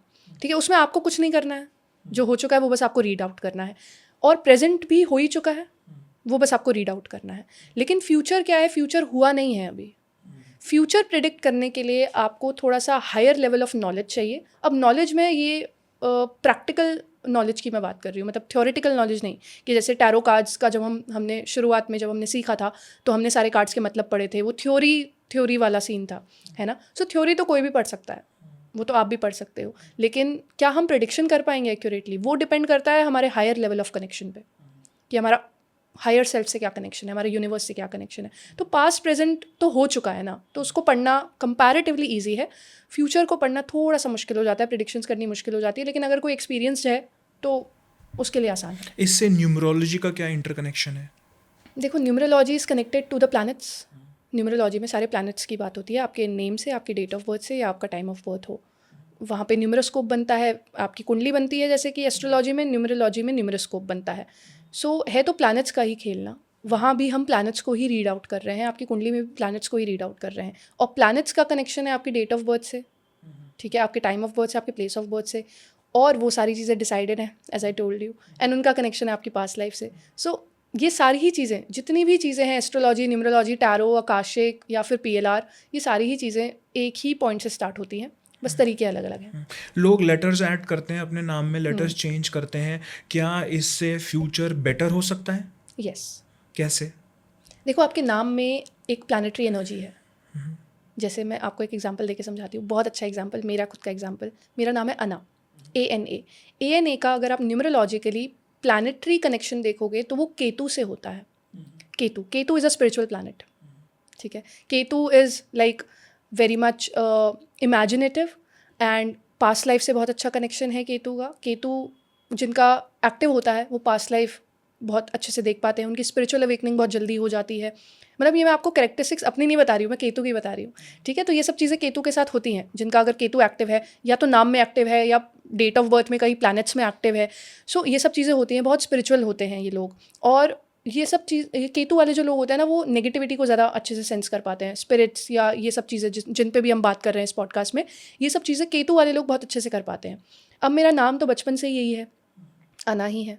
ठीक है, चाहे वो स्कूल में ले लो या फिर कॉलेज लाइफ में ले लो, अना ही रहा है. सब ने मुझे प्रोफेशनली या कॉलेज में अना से बुलाते हैं मुझे. सो जैसे जैसे लोगों ने अना नाम मेरा बोला, मेरी केतु की एनर्जी जो है वो अपलिफ्ट होती गई. जितनी बार मेरा नाम यूज़ हुआ, जितनी बार मैंने अपना नाम लिखा या किसी ने मेरा नाम लिया, मेरी केतु की एनर्जी अपलिफ्ट होती गई. मुझे ये नहीं पता था, क्योंकि बचपन से थोड़ी ना ये सब मुझे आता था. लेकिन अब मैं देखती हूँ तो अब मुझे पता लगता है कि हाँ, मैं यहाँ क्यों बैठी हूँ, because of that Ketu energy. So नाम का इतना ज़्यादा इफेक्ट पड़ता है. केतु एनर्जी इज़ फाइन, तो इसलिए मुझे अपना नाम नहीं चेंज करना पड़ा. लेकिन अगर किसी का नाम गलत एनर्जी पे आता है, फॉर एग्जांपल राहु पे अगर किसी का नाम आ रहा है या शनि पे किसी का नाम आ रहा है तो लाइफ में मेजर मेजर इश्यूज होंगे। और मैंने देखा है नेम करेक्शन से लोगों की लाइफ चेंज होते हुए, अपने ही क्लाइंट्स जो मुझे फीडबैक देते हैं कि मैम हमारा 1-1.5 महीना हुआ है या किसी को 5-6 महीने हुए हैं, लेकिन हमें लाइफ में चेंजेस देख रहे हैं। सो ये बहुत ज़्यादा इफेक्ट करता है। औरतों का बहुत बार शादी के बाद नाम चेंज होता है, तो नाम चेंज होने की रस्म जो है वो इसी रीज़न से होती है कि कोई और रीज़न से होती है? और नाम चेंज होने से भी क्या लक खराब होता है, बढ़ सकता है? पूरा का पूरा नाम चेंज करने की बात कर रहा हूँ। ओके, देखो लड़कियों का ये अक्सर होता है कि शादी के बाद उनका लास्ट नेम जो है वो चेंज हो जाता है, कभी कभी फर्स्ट नेम भी चेंज कर देते हैं। सो पहले लास्ट नेम की बात करते हैं। अगर लास्ट नेम चेंज हुआ तो ऑब्वियसली प्लैनेट चेंज हो गया। फर्स्ट नेम का तो प्लैनेट वही रहा कि कोई फर्स्ट नेम चेंज नहीं किया, लेकिन फुल नेम में हमारा लास्ट नेम चेंज हो गया तो प्लैनेट बदल गया। अब उससे क्या होता है, किसी को किसी भी तरीके से इफेक्ट हो सकता है करियर वाइज उसको इफेक्ट हो जाए। वो उसके बाकी प्लैनेट्स को देख के पता लगेगा ना कि उसको करियर वाइज इफेक्ट होगा या फिर फाइनेंशियली इफेक्ट होगा, लेकिन किसी भी तरीके से पॉजिटिव या नेगेटिव इफेक्ट हो सकता है। अगर लास्ट नेम चेंज करके पॉजिटिव ही हो गया तो ठीक है, लेकिन अगर कुछ नेगेटिव हो गया तो उस लड़की को किसी भी तरीके का नेगेटिव इफेक्ट वो कर सकता है। अब जो फर्स्ट नेम ही चेंज कर देते हैं उनका तो फर्स्ट नेम ही अगर चेंज हो गया और वो अगर नेगेटिव हो गया बाय एनी चांस तो लाइफ में मेजर प्रॉब्लम्स आ जाती हैं, क्योंकि फुल नेम ना हम बहुत कम ही यूज़ करते हैं। फर्स्ट नेम ही ज़्यादा यूज़ होता है ना, आपको कोई बुलाएगा भी तो आपके फर्स्ट नेम से बुलाएगा। किसी के 7.5 लगी, ढैया लगा, तो क्या आप सिर्फ ये हेल्प कर सकते हैं वाइल स्टडिंग दिस कि आपके साथ होना क्या है और उसकी रेमेडीज़ क्या है, कि आप इस पूरे डार्क फेज़ को, जिसमें कहते हैं कि शनि से सीखने को मिलेगा, या इस पूरे डार्क फेज़ में बहुत ज़्यादा किसी की पेन लिखा हुआ है, किसी की तबीयत ख़राब लिखी हुई है, किसी का फाइनेंशियल लॉस, क्या इसकी रेमेडीज़ हैं कि ये स्किप हो सकता है वाइल स्टडिंग दिस? देखो जो बड़ी बड़ी जो प्लानिटरी चीज़ें आती हैं, ठीक है, 7.5 हो गई या किसी भी प्लानट की दशा, सिर्फ शनि की दशा की हम बात नहीं करेंगे, गुरु की दशा हो या फिर चंद्रमा की दशा हो, सूर्य की दशा हो, इसमें कुछ अच्छा कुछ बुरा होता है। कोई भी दशा 100% ख़राब नहीं होती, कुछ अच्छा भी होगा कुछ बुरा भी होगा। लेकिन अभी आपने बोला जैसे 7.5, तो हम 7.5 की बात कर लेते हैं। जो शनि की दशा होती है उससे लोग बहुत डरते हैं। पहली बात तो मैं ये तो मिथ में हटाना चाहूँगी कि ऐसा नहीं है, ठीक है, क्योंकि 100% कुछ भी बुरा नहीं होता है। आपको बहुत सारी चीज़ें सीखने को भी मिलेंगी, बहुत अच्छा भी होगा। लेकिन देखो इसको हम चेंज नहीं कर सकते कम्प्लीटली, क्योंकि अगर आपका सैटर्न प्लैनेट रूल कर रहा है तो अब मैं उसको हटा थोड़ा ना दूंगी। आई कैन नॉट शिफ्ट ना, because I am not God. मैं ऐसे थोड़ा ना करूँगी कि हाँ सैटर्न को हटा के आपका जुपिटर ले आते हैं, बड़ा अच्छा प्लैनेट है, तो मतलब सैटर्न की दशा तो ऐसे तो कभी आपकी आएगी ही नहीं, क्योंकि जब आएगी हम उसे शिफ्ट कर देंगे। तो वो पॉसिबल नहीं है, उसको हम शिफ्ट नहीं कर सकते क्योंकि ये मेजर प्लानिटरी दशाज हैं। लेकिन उसका जो इफेक्ट है पहले हम वो चेक करेंगे कि उसका इफेक्ट कितना पॉजिटिव और कितना नेगेटिव है। अगर ज़्यादा नेगेटिव होगा सो हम उसके कुछ रेमेडीज़ कर सकते हैं जिससे कि वो थोड़ा सा मिनिमाइज़ हो जाएगा। 100% उसको नहीं कर सकते हैं ठीक, क्योंकि प्लानिटरी दशा तो वहीं की वहीं रहेगी। सो 100% उसको क्योर नहीं कर सकते, बट हाँ इतना कर देंगे कि आपको मेजर प्रॉब्लम नहीं होगी, इतना हम कर सकते हैं। सो आपने एक एग्जाम्पल दिया था कि मदर को डिमेंशिया था, एक आपने पूरा केस बताया, उसमें आपने मैजिक वर्ड यूज़ किया, ब्लैक मैजिक। क्या ये रियल होता है और इसका मतलब क्या है? देखिए ब्लैक मैजिक रियल है, और जैसे ये सब चीज़ें एस्ट्रोलॉजी, आकाशिक रिकॉर्ड्स, ये सब चीज़ें ट्रेंडिंग हो रही है ना आजकल, मैजिक भी ट्रेंडिंग चल रहा है। बहुत सारे केसेस हैं जो मैजिक के आते हैं, और ऑब्वियसली ये बहुत बुरी चीज़ है, ठीक है। और ये खुश होने की चीज़ नहीं है कि हमारे पास केसेस आ रहे हैं मैजिक के। ये तो मतलब मुझे बहुत बुरा लगता है पर्सनली कि अरे लोग ऐसा कर रहे हैं। सो मैजिक डेफिनेटली रियल होता है, और मैजिक जो ब्लैक मैजिक है वो आपको मार भी सकता है, तो इससे ज़्यादा बुरा तो और क्या ही होगा। बहुत सारे तरीके के मैजिक होते हैं, लेकिन जो ऑब्वियसली जो वर्स है वो तो यही है कि जो आपको मारने के लिए किया जाता है, कि एक इंसान को मार ही दो, इतनी दुश्मनी है कि उसको मार देते हैं। सो ब्लैक मैजिक रियल होता है। अगर मैं उस लेडी का आपको थोड़ा सा बताऊँ तो उनके ऊपर मैजिक ही हुआ था, एंड उनको डायमेंशिया एंड स्किज़ोफ्रेनिया था, जिसकी वजह से वो खुद का काम भी खुद से नहीं कर पाते थे। मतलब जो बेसिक काम है कि उठना है या फिर सुबह जो भी काम करना है, घर में जो भी काम करना है, वो बेसिक भी नहीं कर पा रहे थे। उनको चलने के लिए भी किसी ना किसी की ज़रूरत थी। सो उनकी हालत इतनी ज़्यादा ख़राब थी। तो जब हमने चेक किया तो येस उनको मैजिक आया था। तो जब मैंने क्लाइंट को बताया, वो लेडी एक्चुअली मेरे पास नहीं आई थी, उनके जो बेटे थे वो मेरे पास आए थे, एंड वो मेरे पास मैजिक के लिए नहीं आए थे। उनको तो लगा था कि हेल्थ इशू है, तो फ्यूचर जानना था उनको कि फ्यूचर कैसा रहेगा, बट कुछ अलग ही सिनेरियो हुआ उस चीज़ का। सो जब मैंने मैजिक बोला तो उन्होंने मेरी चीज़ रिलेट करी कि हाँ ऐसे हैं हमारी फैमिली में, और ये फैमिली मेम्बर्स ही होते हैं करने वाले, ये कोई फ्रेंड्स और ये नहीं होता है। मेरे जितने केसेस हैं तो ऐसा कुछ रहा ही नहीं है कि कोई फ्रेंड्स ने कर दिया हो या कोई थर्ड पार्टी ने कर दिया हो, घर वाले ही होते हैं। सो उन्होंने रिलेट करी मेरी बात कि हाँ ऐसा हमें भी लगता है कि ये पर्सन है हमारी फैमिली में, ठीक है, जिन्होंने ऐसा कुछ करा हो सकता है, और फिर हम ये भी चेक कर सकते हैं कि किसने किया है। सो ये सारी चीज़ें भी बहुत रियल होती हैं। अभी रिसेंट का ही अगर मैं आपको 2 दिन पहले का ही केस बताऊं, अभी एक केस ख़त्म हुआ है मैजिक का ही, एंड उनके केस में क्या था कि उनकी जो भाभी थी, उन्होंने ब्लैक मैजिक किया हुआ था उनके ऊपर।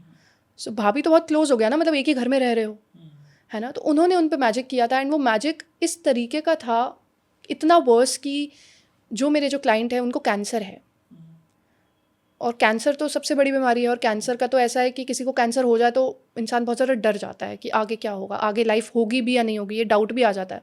सो लोग ये सब कर रहे हैं, ये बहुत बुरी चीज़ें हैं, बट इट इज़ रियल। और ये पता कैसे चलता है कि मैजिक हुआ और इसका तोड़ क्या है? ठीक है, देखिए, पता करने के लिए हम बहुत सारी चीज़ों का यूज़ करते हैं। पहले तो टैरो कार्ड्स ही होते हैं, सबसे पहला जो हमारा सबसे पहला अप्रोच होता है कि अगर हमें कुछ नेगेटिविटी चेक करनी है, या फिर अब नेगेटिविटी ऑरा में भी नेगेटिविटी हो सकती है, सोल में भी नेगेटिविटी हो सकती है। ऑरा में जो नेगेटिविटी है उसको क्लीन करना बहुत आसान है, मैं आपको 2 चीज़ें बता दूंगी, आप वो डेली करेंगे तो आपका ऑरा क्लीन हो जाएगा, इट इज़ वेरी सिंपल। लेकिन जो सोल की जो नेगेटिविटी है, सोल में नेगेटिविटी कब होती है? जब आपके ऊपर कुछ मैजिक किया गया हो, ब्लैक मैजिक किसी ने कराया हो प्रॉपर तरीके से। तो जब जो सोल की नेगेटिविटी होती है ना, उसको हील करना मुश्किल हो जाता है, थोड़ा सा टाइम टेकिंग प्रोसेस है, बिकॉज इट इज़ मैजिक। सबसे पहले तो हम टैरो कार्ड से ही चेक करते हैं कि ये मतलब ऑरा की नेगेटिविटी है या फिर सोल की नेगेटिविटी है, तो हमें वहाँ से चीज़ें क्लियर हो जाती हैं। ऑरा की है तो सिंपल है, सोल की है तो फिर हम आकाशिक रिकॉर्ड्स में देखते हैं कि आकाशिक रिकॉर्ड्स में बहुत सारी तरीके की सोल की नेगेटिविटी हो सकती है। ये एक तो ब्लैक मैजिक हो सकता है कि आप पे किसी ने कुछ ब्लैक मैजिक कराया हो, दूसरा ये भी हो सकता है कि आपका सोल इतनी सेंसिटिव है कि वो चीज़ों को अट्रैक्ट कर रही है अपनी तरफ, ये भी हो सकता है, ठीक है। और बहुत सारे लोगों को यही प्रॉब्लम है कि सोल अपने आप ही अट्रैक्ट कर रही है चीज़ों को, ठीक है। तो अगर ऐसा कुछ है कि मैजिक नहीं है लेकिन सोल ही अपने अपने आप में अट्रैक्ट कर रही है चीज़ों को, तो उसको भी हील करना समवॉट ईजी हो जाता है।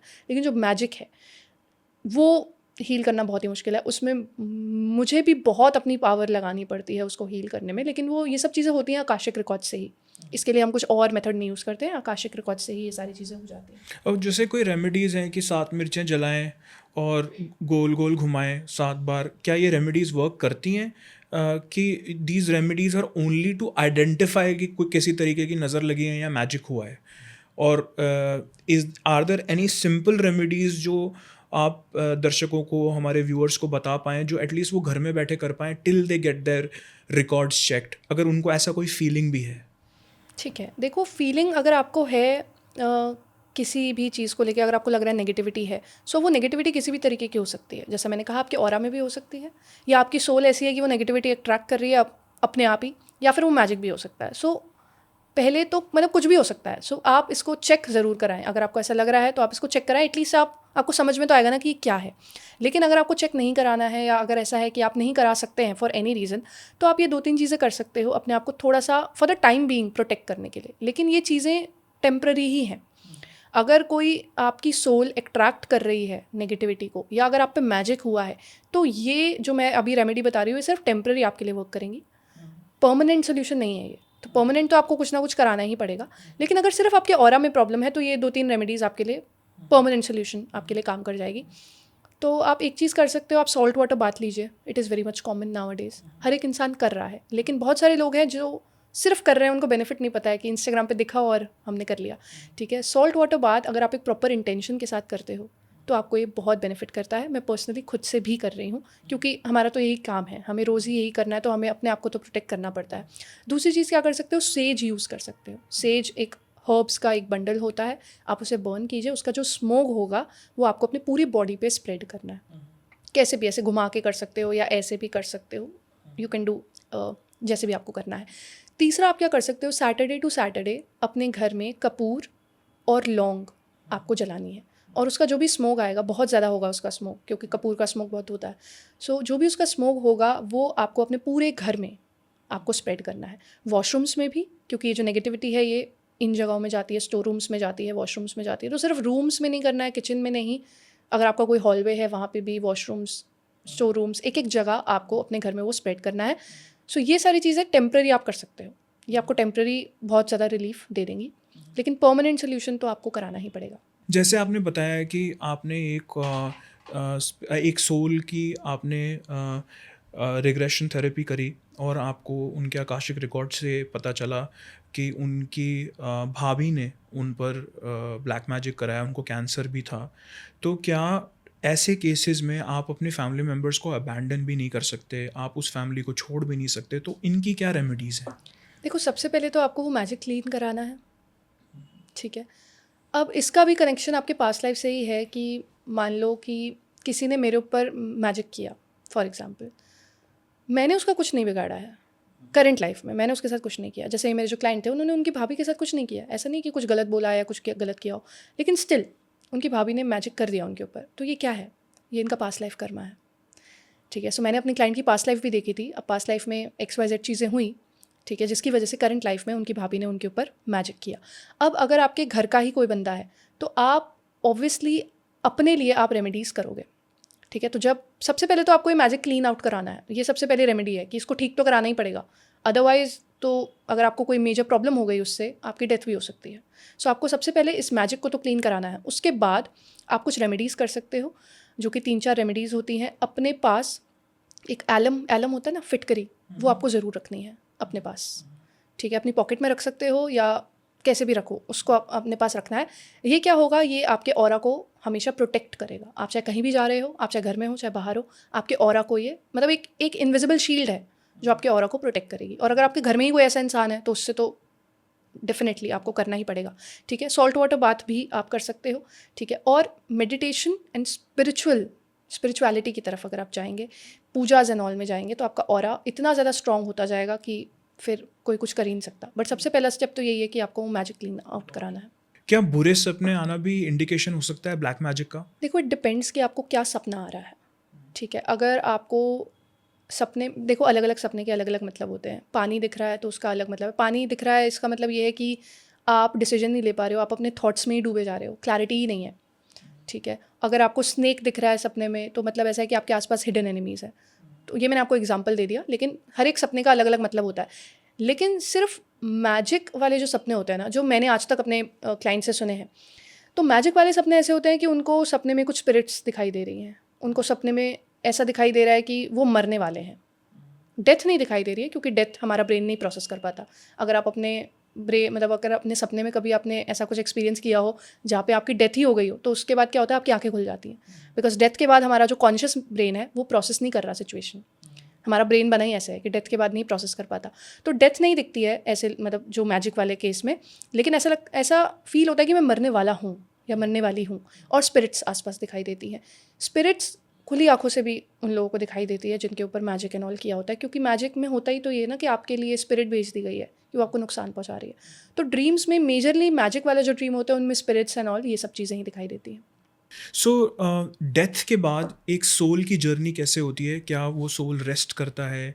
क्या वो सोल अपनी सिचुएशंस को रिव्यू करता है कि या फिर इमिजिएटली नेक्स्ट बर्थ हो जाती है? कितने टाइम तक वो सोल एक बॉडी में आने के लिए अपना टाइम लेता है? देखो, इसका भी कोई स्पेसिफिक टाइम नहीं होता है, ठीक है? अब ये चीज़ किस चीज़ पे डिपेंड करती है, मैं वो आपको बताती हूँ। स्टार्टिंग से बात करते हैं। अगर किसी की डेथ हुई है, ठीक है, सो 13 डेज तक आपको पता होगा सोल यहीं रहती है, इस अर्थ पे रहती है।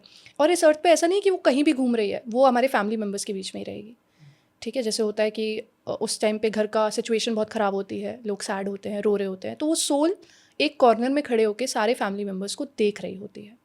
सो वो सोल हमें देख सकती है। ऑब्वियसली हम नहीं देख सकते हैं, मतलब अगर किसी की साइकिक एबिलिटीज़ बहुत स्ट्रॉन्ग है तो वो फील भी कर सकते हैं, वो देख भी सकते हैं। लेकिन नॉर्मल लोग, आप आंखों से दिखेगी थोड़ी ना सोल, लेकिन वो सोल हमारे आसपास ही होती है 13 डेज तक, जब तक उसका आखिरी रिचुअल ना हो जाए। जब रिचुअल हो जाता है तो हम सोल को लाइट दिखा देते हैं कि अब आपका ये पाथ है, अब आपको यहाँ से जाना है, अब आपकी इस धरती पर कोई भी जगह नहीं है, आगे जाओ, अपने कर्मों को देखो और फिर नेक्स्ट बर्थ की तैयारी करो। सो जब सोल यहाँ से चली जाती है, यहाँ से उठ जाती है, ठीक है, एक वाइट लाइट आती है ऊपर से और सोल चली जाती है। अब ये सोल की अपनी मर्ज़ी होती है कि सोल को जाना है या नहीं जाना है। बहुत सारी सोल डिसाइड करती है कि नहीं, मैं तो यहीं रहूँगी, मुझे नहीं जाना।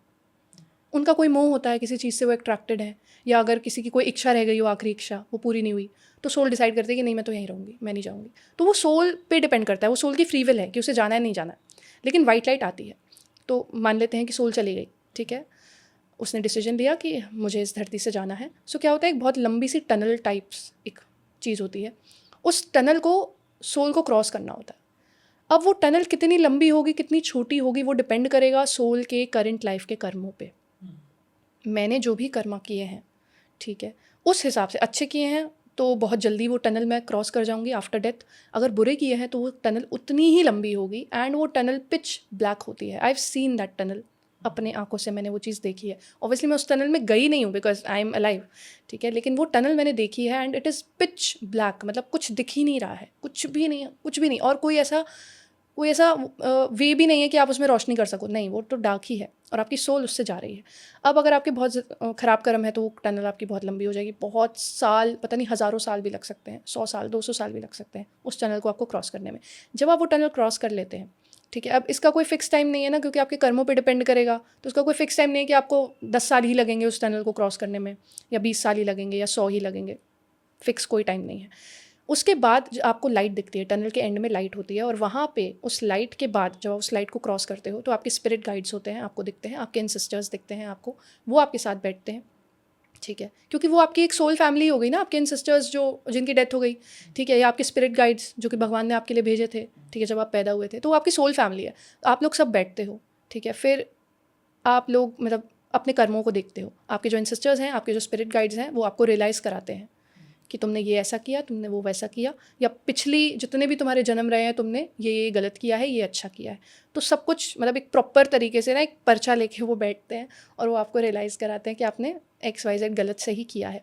उसके बाद डिसाइड होता है कि इस इंसान को भेजना है, मतलब नेक्स्ट बर्थ इसका करना है या नहीं करना है, और अगर करना है तो कैसे करना है, मतलब किस फैमिली सिचुएशन में ये जाएगा। अगर उसके बहुत ही बुरे कर्म हैं, ठीक है, फॉर एग्जांपल ऐसा होता है कि मान लीजिए कोई राजा ही था पुराने ज़माने में, ठीक है, मतलब पिछली लाइफ में, लेकिन उसने बहुत गलत किया, तो इस जन्म में वो पैदा होगा गरीब घर में, क्योंकि उसने उसको रियलाइज़ नहीं किया ना, उस चीज़ को उसने फॉर ग्रांटेड लिया, तो इस जन्म में वो गरीब घर में पैदा होगा। तो ऐसे ही कर्मों का जब हिसाब किताब होता है तब डिसाइड होता है कि इसका जन्म कैसा होगा। So it's a long process, और ऐसा कोई स्पेसिफिक टाइम मैं आपको नहीं बता सकती हूँ कि 50 साल ही लगेंगे नेक्स्ट बर्थ होने में, ऐसा कुछ टाइम नहीं है। कहते हैं गाय को चारा इसलिए खिलाया जाता है क्योंकि उस टनल में पास करने के लिए आप गाय पर बैठकर जाते हैं, और तब उस टाइम पर गाय आपको गिरा ना दे उस टनल को क्रॉस करने के लिए, इसलिए गाय को एक ऐसे रूप में माना जाता है कि इनको खिलाने से आपको दुआ मिलती है। क्या ये सच है?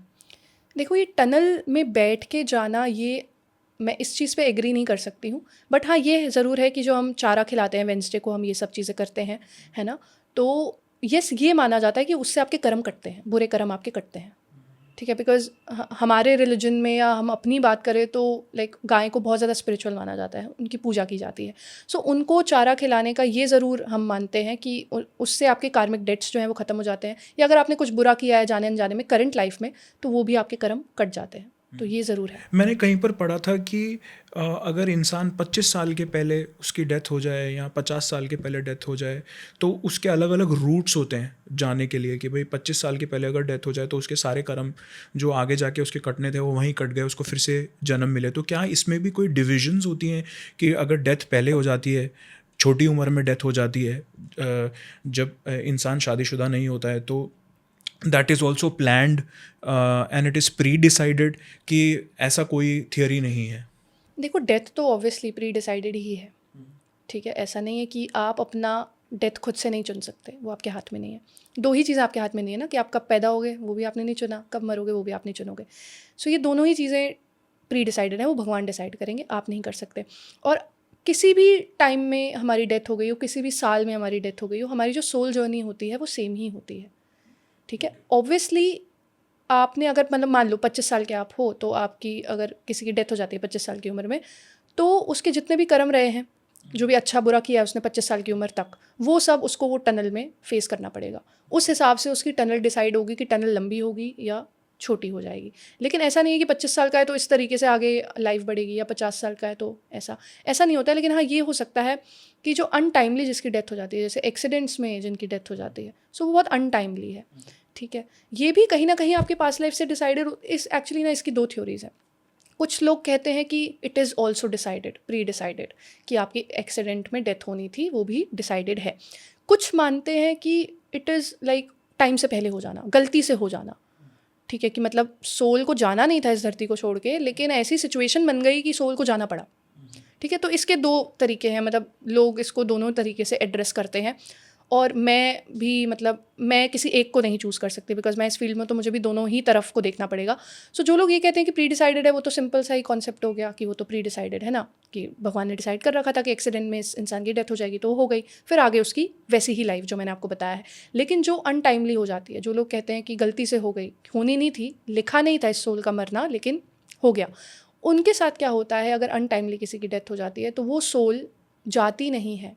लाइक जो लाइट आती है ना, वो सोल उस लाइट में जाती नहीं है, और वो सोल जो है वो फिर ईवल सोल्स बन जाती हैं कि अब हमें यहाँ रहना है, अब हम यहाँ पे चीज़ें ख़राब करेंगे। ठीक है, तो ऐसा कॉन्सेप्ट है। And once the soul is through the tunnel, जब वो लाइट के थ्रू पास ऑन कर जाती है, तो फिर while you are calling the soul और if you are trying to understand the souls that are around you, वो आपको नज़र नहीं आएगी? देखो, जब हम कॉल करते हैं सोल को, हम एक स्पेसिफिक सोल को कॉल करते हैं। ऐसा नहीं है, मैं ये नहीं कर सकती कि मैं यहाँ बैठ के मैं यहाँ जितनी भी सोल्स हैं उनको कॉल करूँगी, नहीं। ठीक है, क्योंकि हमें इतनी समझ है कि बेकार में नहीं करना है, किसी को मज़े के लिए नहीं करना है। तो एक स्पेसिफिक सोल को ही कॉल किया जाता है जिससे हमें काम है। अगर मान लीजिए, कभी कभी ऐसा, बहुत बार ऐसा होता है कि मेरी दादी जी नहीं है इस दुनिया में, ठीक है, सो मैं उनको कॉल करती हूँ स्पेसिफिकली, मुझे उनसे बात करनी है या कुछ पूछना है, क्योंकि वो मेरे एंसेस्टर्स हैं, वो मुझे गाइड करते हैं, वो मेरे पास हैं। ठीक है, सो उनको मैं स्पेसिफिकली कॉल करूँगी और उनसे मैं गाइडेंस ले लूँगी। ठीक है, तो मैं बस इतना ही कर सकती हूँ। ऐसा नहीं है कि मैं कभी भी किसी को भी मैं बुला सकती हूँ या कोई जादू है, किसी के पास भी नहीं है एक्चुअली ऐसा। ठीक है, वो सब ऐसा मूवीज़ में दिखाया जाता है, या फिर ऐसा पिक्चराइज, मतलब बहुत ज़्यादा ना स्क्रिप्टेड चीज़ें होती हैं ये, कि किसी को भी बुला लिया और किसी से भी बात कर ली, कुछ भी बात कर ली, ऐसा नहीं होता है। स्पेसिफिक सोल को कॉल आउट करना होता है। और जो ऐसे लोग हैं जो मतलब मज़े के लिए या फ़न के लिए ये सब कर रहे हैं कि किसी को भी बुला लेते हैं या फिर देख लेंगे जो होगा, वो तो बहुत रिस्की है, तो ऐसा तो नहीं करना चाहिए। देखिए, जैसे कहते हैं कि डॉक्टर का बुढ़ापा सुहाना, बिकॉज उसका एक्सपीरियंस बहुत ज़्यादा हो जाता है केसेस देखने में। हम ज़्यादातर एज क्लाइंट्स उन्हीं वकीलों या अकाउंटेंट्स के पास जाते हैं जिन्होंने कई साल कोर्ट में लगा दिए हैं या लॉज को समझने में लगा दिए हैं। वैसे पीएलआर करने में या आकाशिक रिकॉर्ड्स रीड करने में क्या क्वालिफ़िकेशन लगती है? क्या एक्सपीरियंस ज़्यादा मैटर करता है कि पढ़ाई ज़्यादा मैटर करती है, जिसकी वजह से एज अ प्रोस्पेक्टिव क्लाइंट हम अपने रीडर को चुनें? ठीक है, देखो इसमें क्या होता है, पहले तो पढ़ाई होती है ऑब्वियसली, थ्योरेटिकल नॉलेज, चाहे आप पीएलआर कर रहे हो चाहे आप आकाशिक कर रहे हो, क्योंकि आपको टर्म्स के बारे में पता होना चाहिए। अब किसी को ये नहीं पता है कार्मिक डेट्स क्या होते हैं, तो फिर उसे आप कैसे समझाओगे? तो पहले तो हमें थ्योरी नॉलेज लेना होता है, उसके बाद आता है कि आप धीरे धीरे ट्राई करते हो, प्रैक्टिकल करते हो। ठीक है, और प्रैक्टिकल करते करते ही आपको नॉलेज होने लग जाती है, मतलब उसके बाद कुछ नहीं है, मतलब थ्योरी और प्रैक्टिकल ही है बस। प्रैक्टिकल आप जितना ज़्यादा करोगे, जितना ज़्यादा आप क्लाइंट्स से डील कर रहे हो, या फिर मैंने तो शुरुआत अपने आसपास वाले लोगों से ही करी थी, मतलब अपने पेरेंट्स को देखना, पेरेंट्स की पास लाइफ देखना, अपने ब्रदर की पास लाइफ देखना, तो इन सब चीज़ों से ही मैंने स्टार्ट किया था। लेकिन एक्सपीरियंस बहुत मैटर करता है। एक्सपीरियंस इसलिए मैटर करता है कि ना आपको क्लैरिटी आ जाती है। अब आकाशिक रिकॉर्ड्स रीडर में एक्सपीरियंस का मतलब क्या होता है कि आप आंखें बंद कर रहे हो और आपको सब कुछ क्लियर दिख रहा है, everything is clear like a movie. लेकिन अगर कोई स्टार्टिंग का कुछ होगा, जो मतलब जिसने स्टार्ट ही किया है, जिसको अभी कुछ महीने ही हुए हैं, तो उसको इतना क्लैरिटी से नहीं दिखेगा। वो क्लैरिटी आती है विद द एक्सपीरियंसेस। और एक्सपीरियंसेस से अगर मैं अपना बताऊं, क्योंकि ऑब्वियसली मुझे किसी का नहीं पता है क्या एक्सपीरियंस रहा है, मेरे एक्सपीरियंस में मुझे सिर्फ विजन्स दिखते थे स्टार्टिंग में, कि मतलब कुछ ऐसा लाइट ब्लिंक हुई तो कुछ दिख गया, एक इंसान दिख गया, एक फिगर दिख गई, क्लैरिटी नहीं आ रही है। मुझे खुद से ना जोड़ना पड़ता था डॉट्स को, कि अच्छा ये ऐसे था, ऐसे दिखा था, और मैंने एक बना दी एक स्टोरी। लेकिन विद एक्सपीरियंस क्या होने लगा कि मुझे एक मूवी की तरह सब कुछ दिखने लगा, मुझे फिर चीज़ें सुनाई भी देने लगी, वर्ड्स भी सुनाई देने लगे। ठीक है, तो ये सब चीज़ें आती हैं विद एक्सपीरियंस, और जिसको जितना ज़्यादा एक्सपीरियंस होगा वो उतना अच्छे तरीके से कर पाएगा। और ये सेशंस रिकरिंग नेचर होते हैं? कभी सपोजिटली कोई अपना पीएलआर करा रहा है या कोई अपने आकाशिक रिकॉर्ड्स रीड करवा रहा है, और वो एक पर्टिकुलर क्वेश्चन के लिए आया है, या वो सपोजिटली अपनी फाइनेंशियल सिचुएशन के लिए आया है, या वो अपनी मैरिज लाइफ के लिए आया है, या उसके आसपास बहुत डेथ्स हो रही हैं, वो रीड करवाने आया है, तो क्या ये सेशंस रिकरिंग होते हैं कि आपने एक बार अपना चार्ट बना लिया, रीड कर लिया, उसके बाद you can keep answering the person again and again through that one session only? देखो, डिपेंड करता है। दो तरीके के लोग आते हैं पीएलआर और आकाशिक कराने। एक तो ये होता है जिनको अपनी पास्ट लाइफ कर्मास देखने होते हैं, मान लो रिलेशनशिप में प्रॉब्लम चल रहा है, उनको अपने पास्ट लाइफ कर्मास देखने हैं कि क्या किया था रिलेशनशिप में और फिर उसको ठीक कराना है। तो उसके लिए तो रिकरिंग सेशंस होते हैं, एक सेशन में वो पॉसिबल नहीं है, ठीक है। 4 से 5 सेशंस होते हैं और ये कॉन्टिन्यूस होते हैं, मतलब इसमें हम गैप नहीं दे सकते, हर दिन होगा वो सेशन।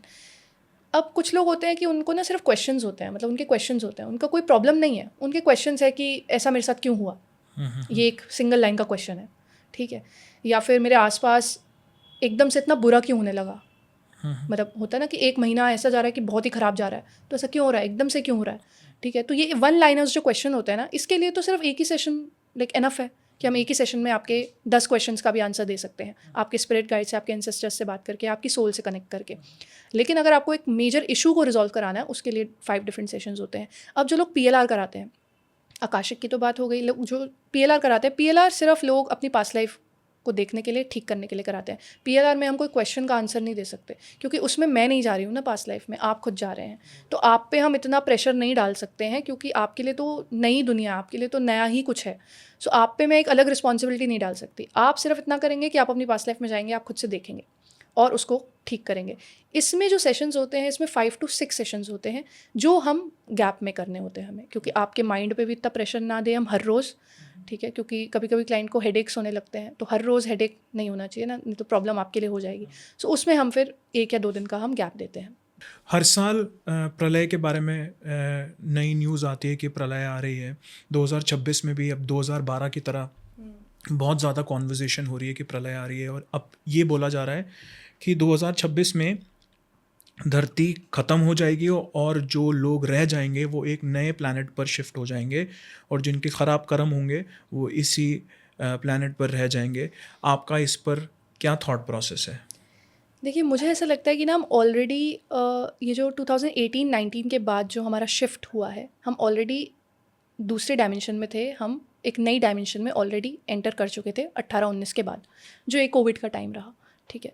सो हमारा एक ये डायमेंशन चेंज हुआ, और मुझे ऐसा लगता है कि यस 2026 में भी ऐसा नहीं है कि दुनिया ख़त्म हो जाएगी और ऐसा प्रलय टाइप्स कुछ आ जाएगा या फ्लड या सुनामी, ऐसा नहीं है। बट इसका मतलब क्या है कि हम एक नई डायमेंशन में एंटर हो रहे हैं। इसका मतलब सिर्फ इतना ही है कि दुनिया ख़त्म होने का मतलब ऐसा नहीं है कि ये दुनिया, ये जो हमें दिख रहा है आसपास, ये सब खत्म हो जाएगा। इट इज़ जस्ट कि हम एक नई डायमेंशन में एंटर कर जाएंगे, एंड वो जो डायमेंशन है उसमें टाइम थोड़ा सा डिफरेंट तरीके से काम करेगा। जैसे अभी भी आपने नोटिस किया है कि टाइम थोड़ा सा जल्दी बीत रहा है, साल थोड़ा सा जल्दी जा रहे हैं। लेकिन अब 2026 के बाद ये चीज़ आपको और फील होगी कि साल और जल्दी जा रहा है, मतलब थोड़ा सा हमारा फास्ट फॉरवर्ड मूवमेंट हो गई है। तो ये चीज़ पे मैं भी बिलीव रखती हूँ, लेकिन अब चीज़ें हैं कि अभी तो जान ही है, अभी तो हमें देखना है कि क्या आता है, क्या फ़र्क हमें देखने को मिलता है। लेकिन येस, ये तो सच है कि 2026 के बाद हम ये सब चीज़ें फेस करेंगे। बहुत जगहों पर आज की डेट में कीवर्ड है 5th डायमेंशन या डायमेंशन शिफ्ट। इसका मतलब क्या है? देखो, डायमेंशन शिफ्ट अगर हम एक मेजर लेवल पे समझें, इसका मतलब है कि अर्थ की डायमेंशन शिफ्ट होना। ये एक मतलब एक इंडिविजुअल के ऊपर नहीं है ये, ठीक है। ये एक पूरे प्लैनेट के ऊपर है, हमारे यूनिवर्स के ऊपर है कि हमारे यूनिवर्स में कुछ चेंजेस आए जिसकी वजह से हमारे प्लैनेट में चेंजेस आए, और फिर हम वो चेंजेस फेस करेंगे। सो it is a planetary change, planets की मूवमेंट में, ठीक है, प्लैनेट्स के एनर्जीज़ में, प्लैनेट्स की वाइब्रेशन में जब चेंज आता है तो हमारी डायमेंशन चेंज हो जाती है। और ये हम इवॉल्व ही कर रहे हैं, मतलब जैसे जैसे हमारी डायमेंशन चेंज हो रही है ना, वी आर इवॉल्विंग। हम मतलब पीछे नहीं जा रहे हैं, हम आगे ही जा रहे हैं। बट मुझे ऐसा लगता है कि जितना हम आगे जा रहे हैं ना, प्रॉब्लम्स हमारे लिए बढ़ जाएंगी एज़ कम्पेयर टू अगर हम अपनी पास्ट लाइफ देखें या अपने पेरेंट्स को देखें। उनके टाइम में प्रॉब्लम्स बहुत लिमिटेड थी, हमारे टाइम में प्रॉब्लम बढ़ गई है। और जो अब आगे जो जनरेशन है, या हम ही अगर 2027 में एंटर होंगे, तो ये डायमेंशन की वजह से प्रॉब्लम हमारे लिए बढ़ जाएगी, बिकॉज वाइब्रेशंस इतनी हाई हो रही हैं। उस वाइब्रेशन हाई होने की वजह से हमारा ऑरा वीक हो जाएगा, और फिर तो सारी प्रॉब्लम्स हमारी वहीं से स्टार्ट हो जाएंगी। सो क्या सोशल मीडिया पर आज की डेट में हम देखते हैं कि बहुत नेगेटिव कंटेंट वायरल होता है, पॉजिटिव कंटेंट में व्यूज़ ही नहीं आते, अगर आते भी हैं तो वो व्यूज़ लाने के लिए बहुत एजुकेशनल कंटेंट को फ़नी वे में दिखाना पड़ता है। क्या this is also part of the dimensional shift? Yes, जैसा मैंने अभी आपसे कहा कि जैसे जैसे जो डायमेंशन शिफ्ट हो रहा है, ये हमारे लिए पॉजिटिवली वर्क नहीं कर रहा है, ये नेगेटिवली वर्क करेगा, क्योंकि हमारे ऑरा को, हमारी एनर्जी फील्ड को ख़राब कर रहा है। अब हमारी 4 बॉडीज़ होती हैं, emotional plane, mental plane, astral plane and हमारा ऑरा, ठीक है। एस्ट्रल प्लेन पे इस चीज़ का फ़र्क नहीं पड़ता है, लेकिन emotional plane, mental plane and हमारा ऑरा पे इस चीज़ का इफेक्ट आता है, जो डायमेंशन चेंज होता है। तभी जैसा आपने कहा कि पॉजिटिव कंटेंट इतना नहीं चल रहा है, नेगेटिव कंटेंट चल रहा है, क्योंकि अब देखो अलग अलग तरीके के लोग हैं, कुछ लोगों का ऑरा बहुत वीक है, ठीक है, तो वो उनका ऑरा जल्दी ब्रेक हो जाता है, तो वो इस नेगेटिव कंटेंट पर रीच आउट करने लगते हैं या नेगेटिव कंटेंट को अट्रैक्ट करने लगते हैं। एंड मोस्टली जो अभी लोग रह रहे हैं इस धरती पर, उनका ऑरा बहुत सेंसिटिव है, तभी बहुत कम ही लोग बचे हैं जो पॉजिटिव कंटेंट बना रहे हैं या पॉजिटिविटी को अट्रैक्ट कर रहे हैं, क्योंकि जैसे जैसे डायमेंशन चेंज हो रहा है, like our aura is breaking, so ये एक बुरी चीज़ है।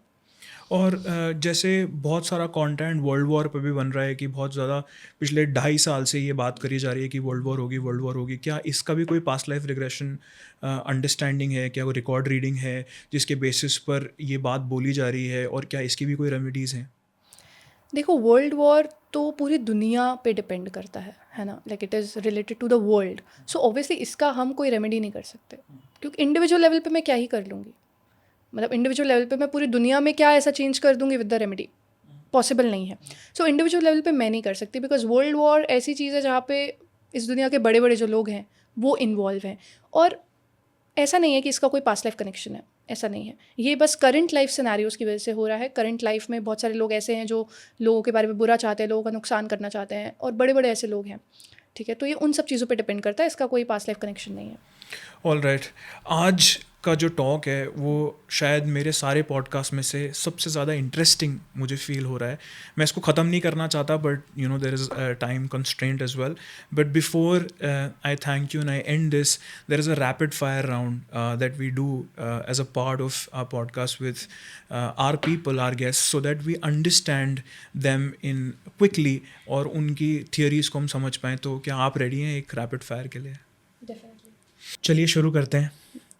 आकाशिक रिकॉर्ड्स, मेमोरी बैंक और इमेजिनेशन, मेमोरी बैंक। कर्मा ज़्यादा पावरफुल है या free will? Karma. Life loops break हो सकते हैं? Yes. Past life healing instant होती है? नो।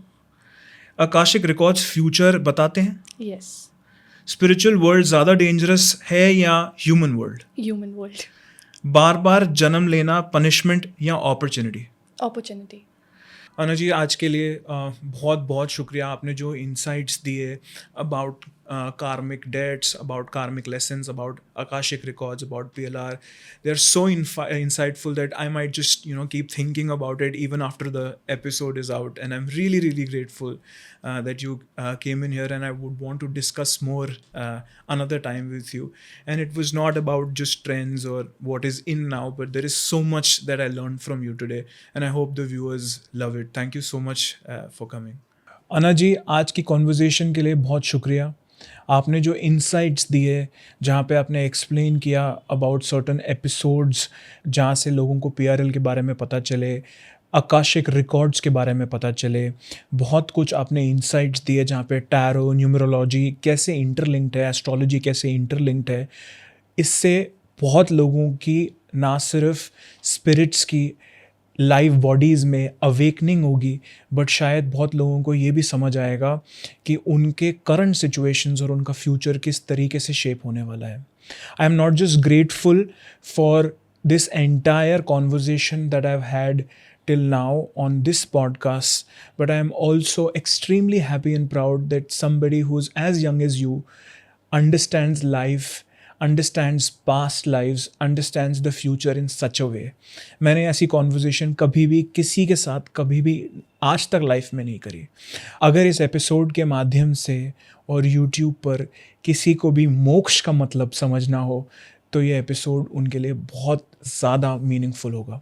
अगर आपको किसी भी तरीके की meaning around astrology, around magic, around past lives, around what the current and the future lives are going to be, what exactly numerology or akashic recording is, or anybody who requires to understand what past lives are, या कैसे वो अपने कार्मिक dates को पे of करें, या अपने कार्मिक लेसन्स को लर्न करें, या कैसे वो अपनी फैमिली को एक बहुत अच्छी स्पिरिट्स के थ्रू, अपनी स्पिरिट्स के थ्रू कार्व करें और अपनी लाइफ को अच्छा कर पाएँ। तो इस एपिसोड को उन फ्रेंड्स और फैमिली मेम्बर्स के साथ ज़रूर शेयर करिएगा। अगर आपको इस कॉन्वर्जेसन के अराउंड कुछ सवाल हों या अपनी लाइफ के बारे में कुछ भी पूछना हो, तो ज़रूर कमेंट बॉक्स में कमेंट करिएगा। I will connect you with Anna, और Anna can directly respond to your questions. I am really really grateful and I am happy, I am feeling lucky कि मैंने आज ये एपिसोड किया। अगर आप इस चैनल पर नए हैं और आपने अब तक इस चैनल को सब्सक्राइब नहीं किया है तो प्लीज़ मेरे चैनल को सब्सक्राइब कीजिएगा।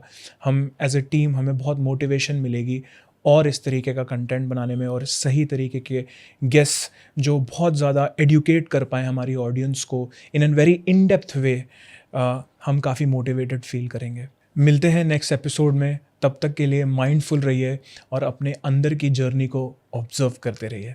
जय हिंद।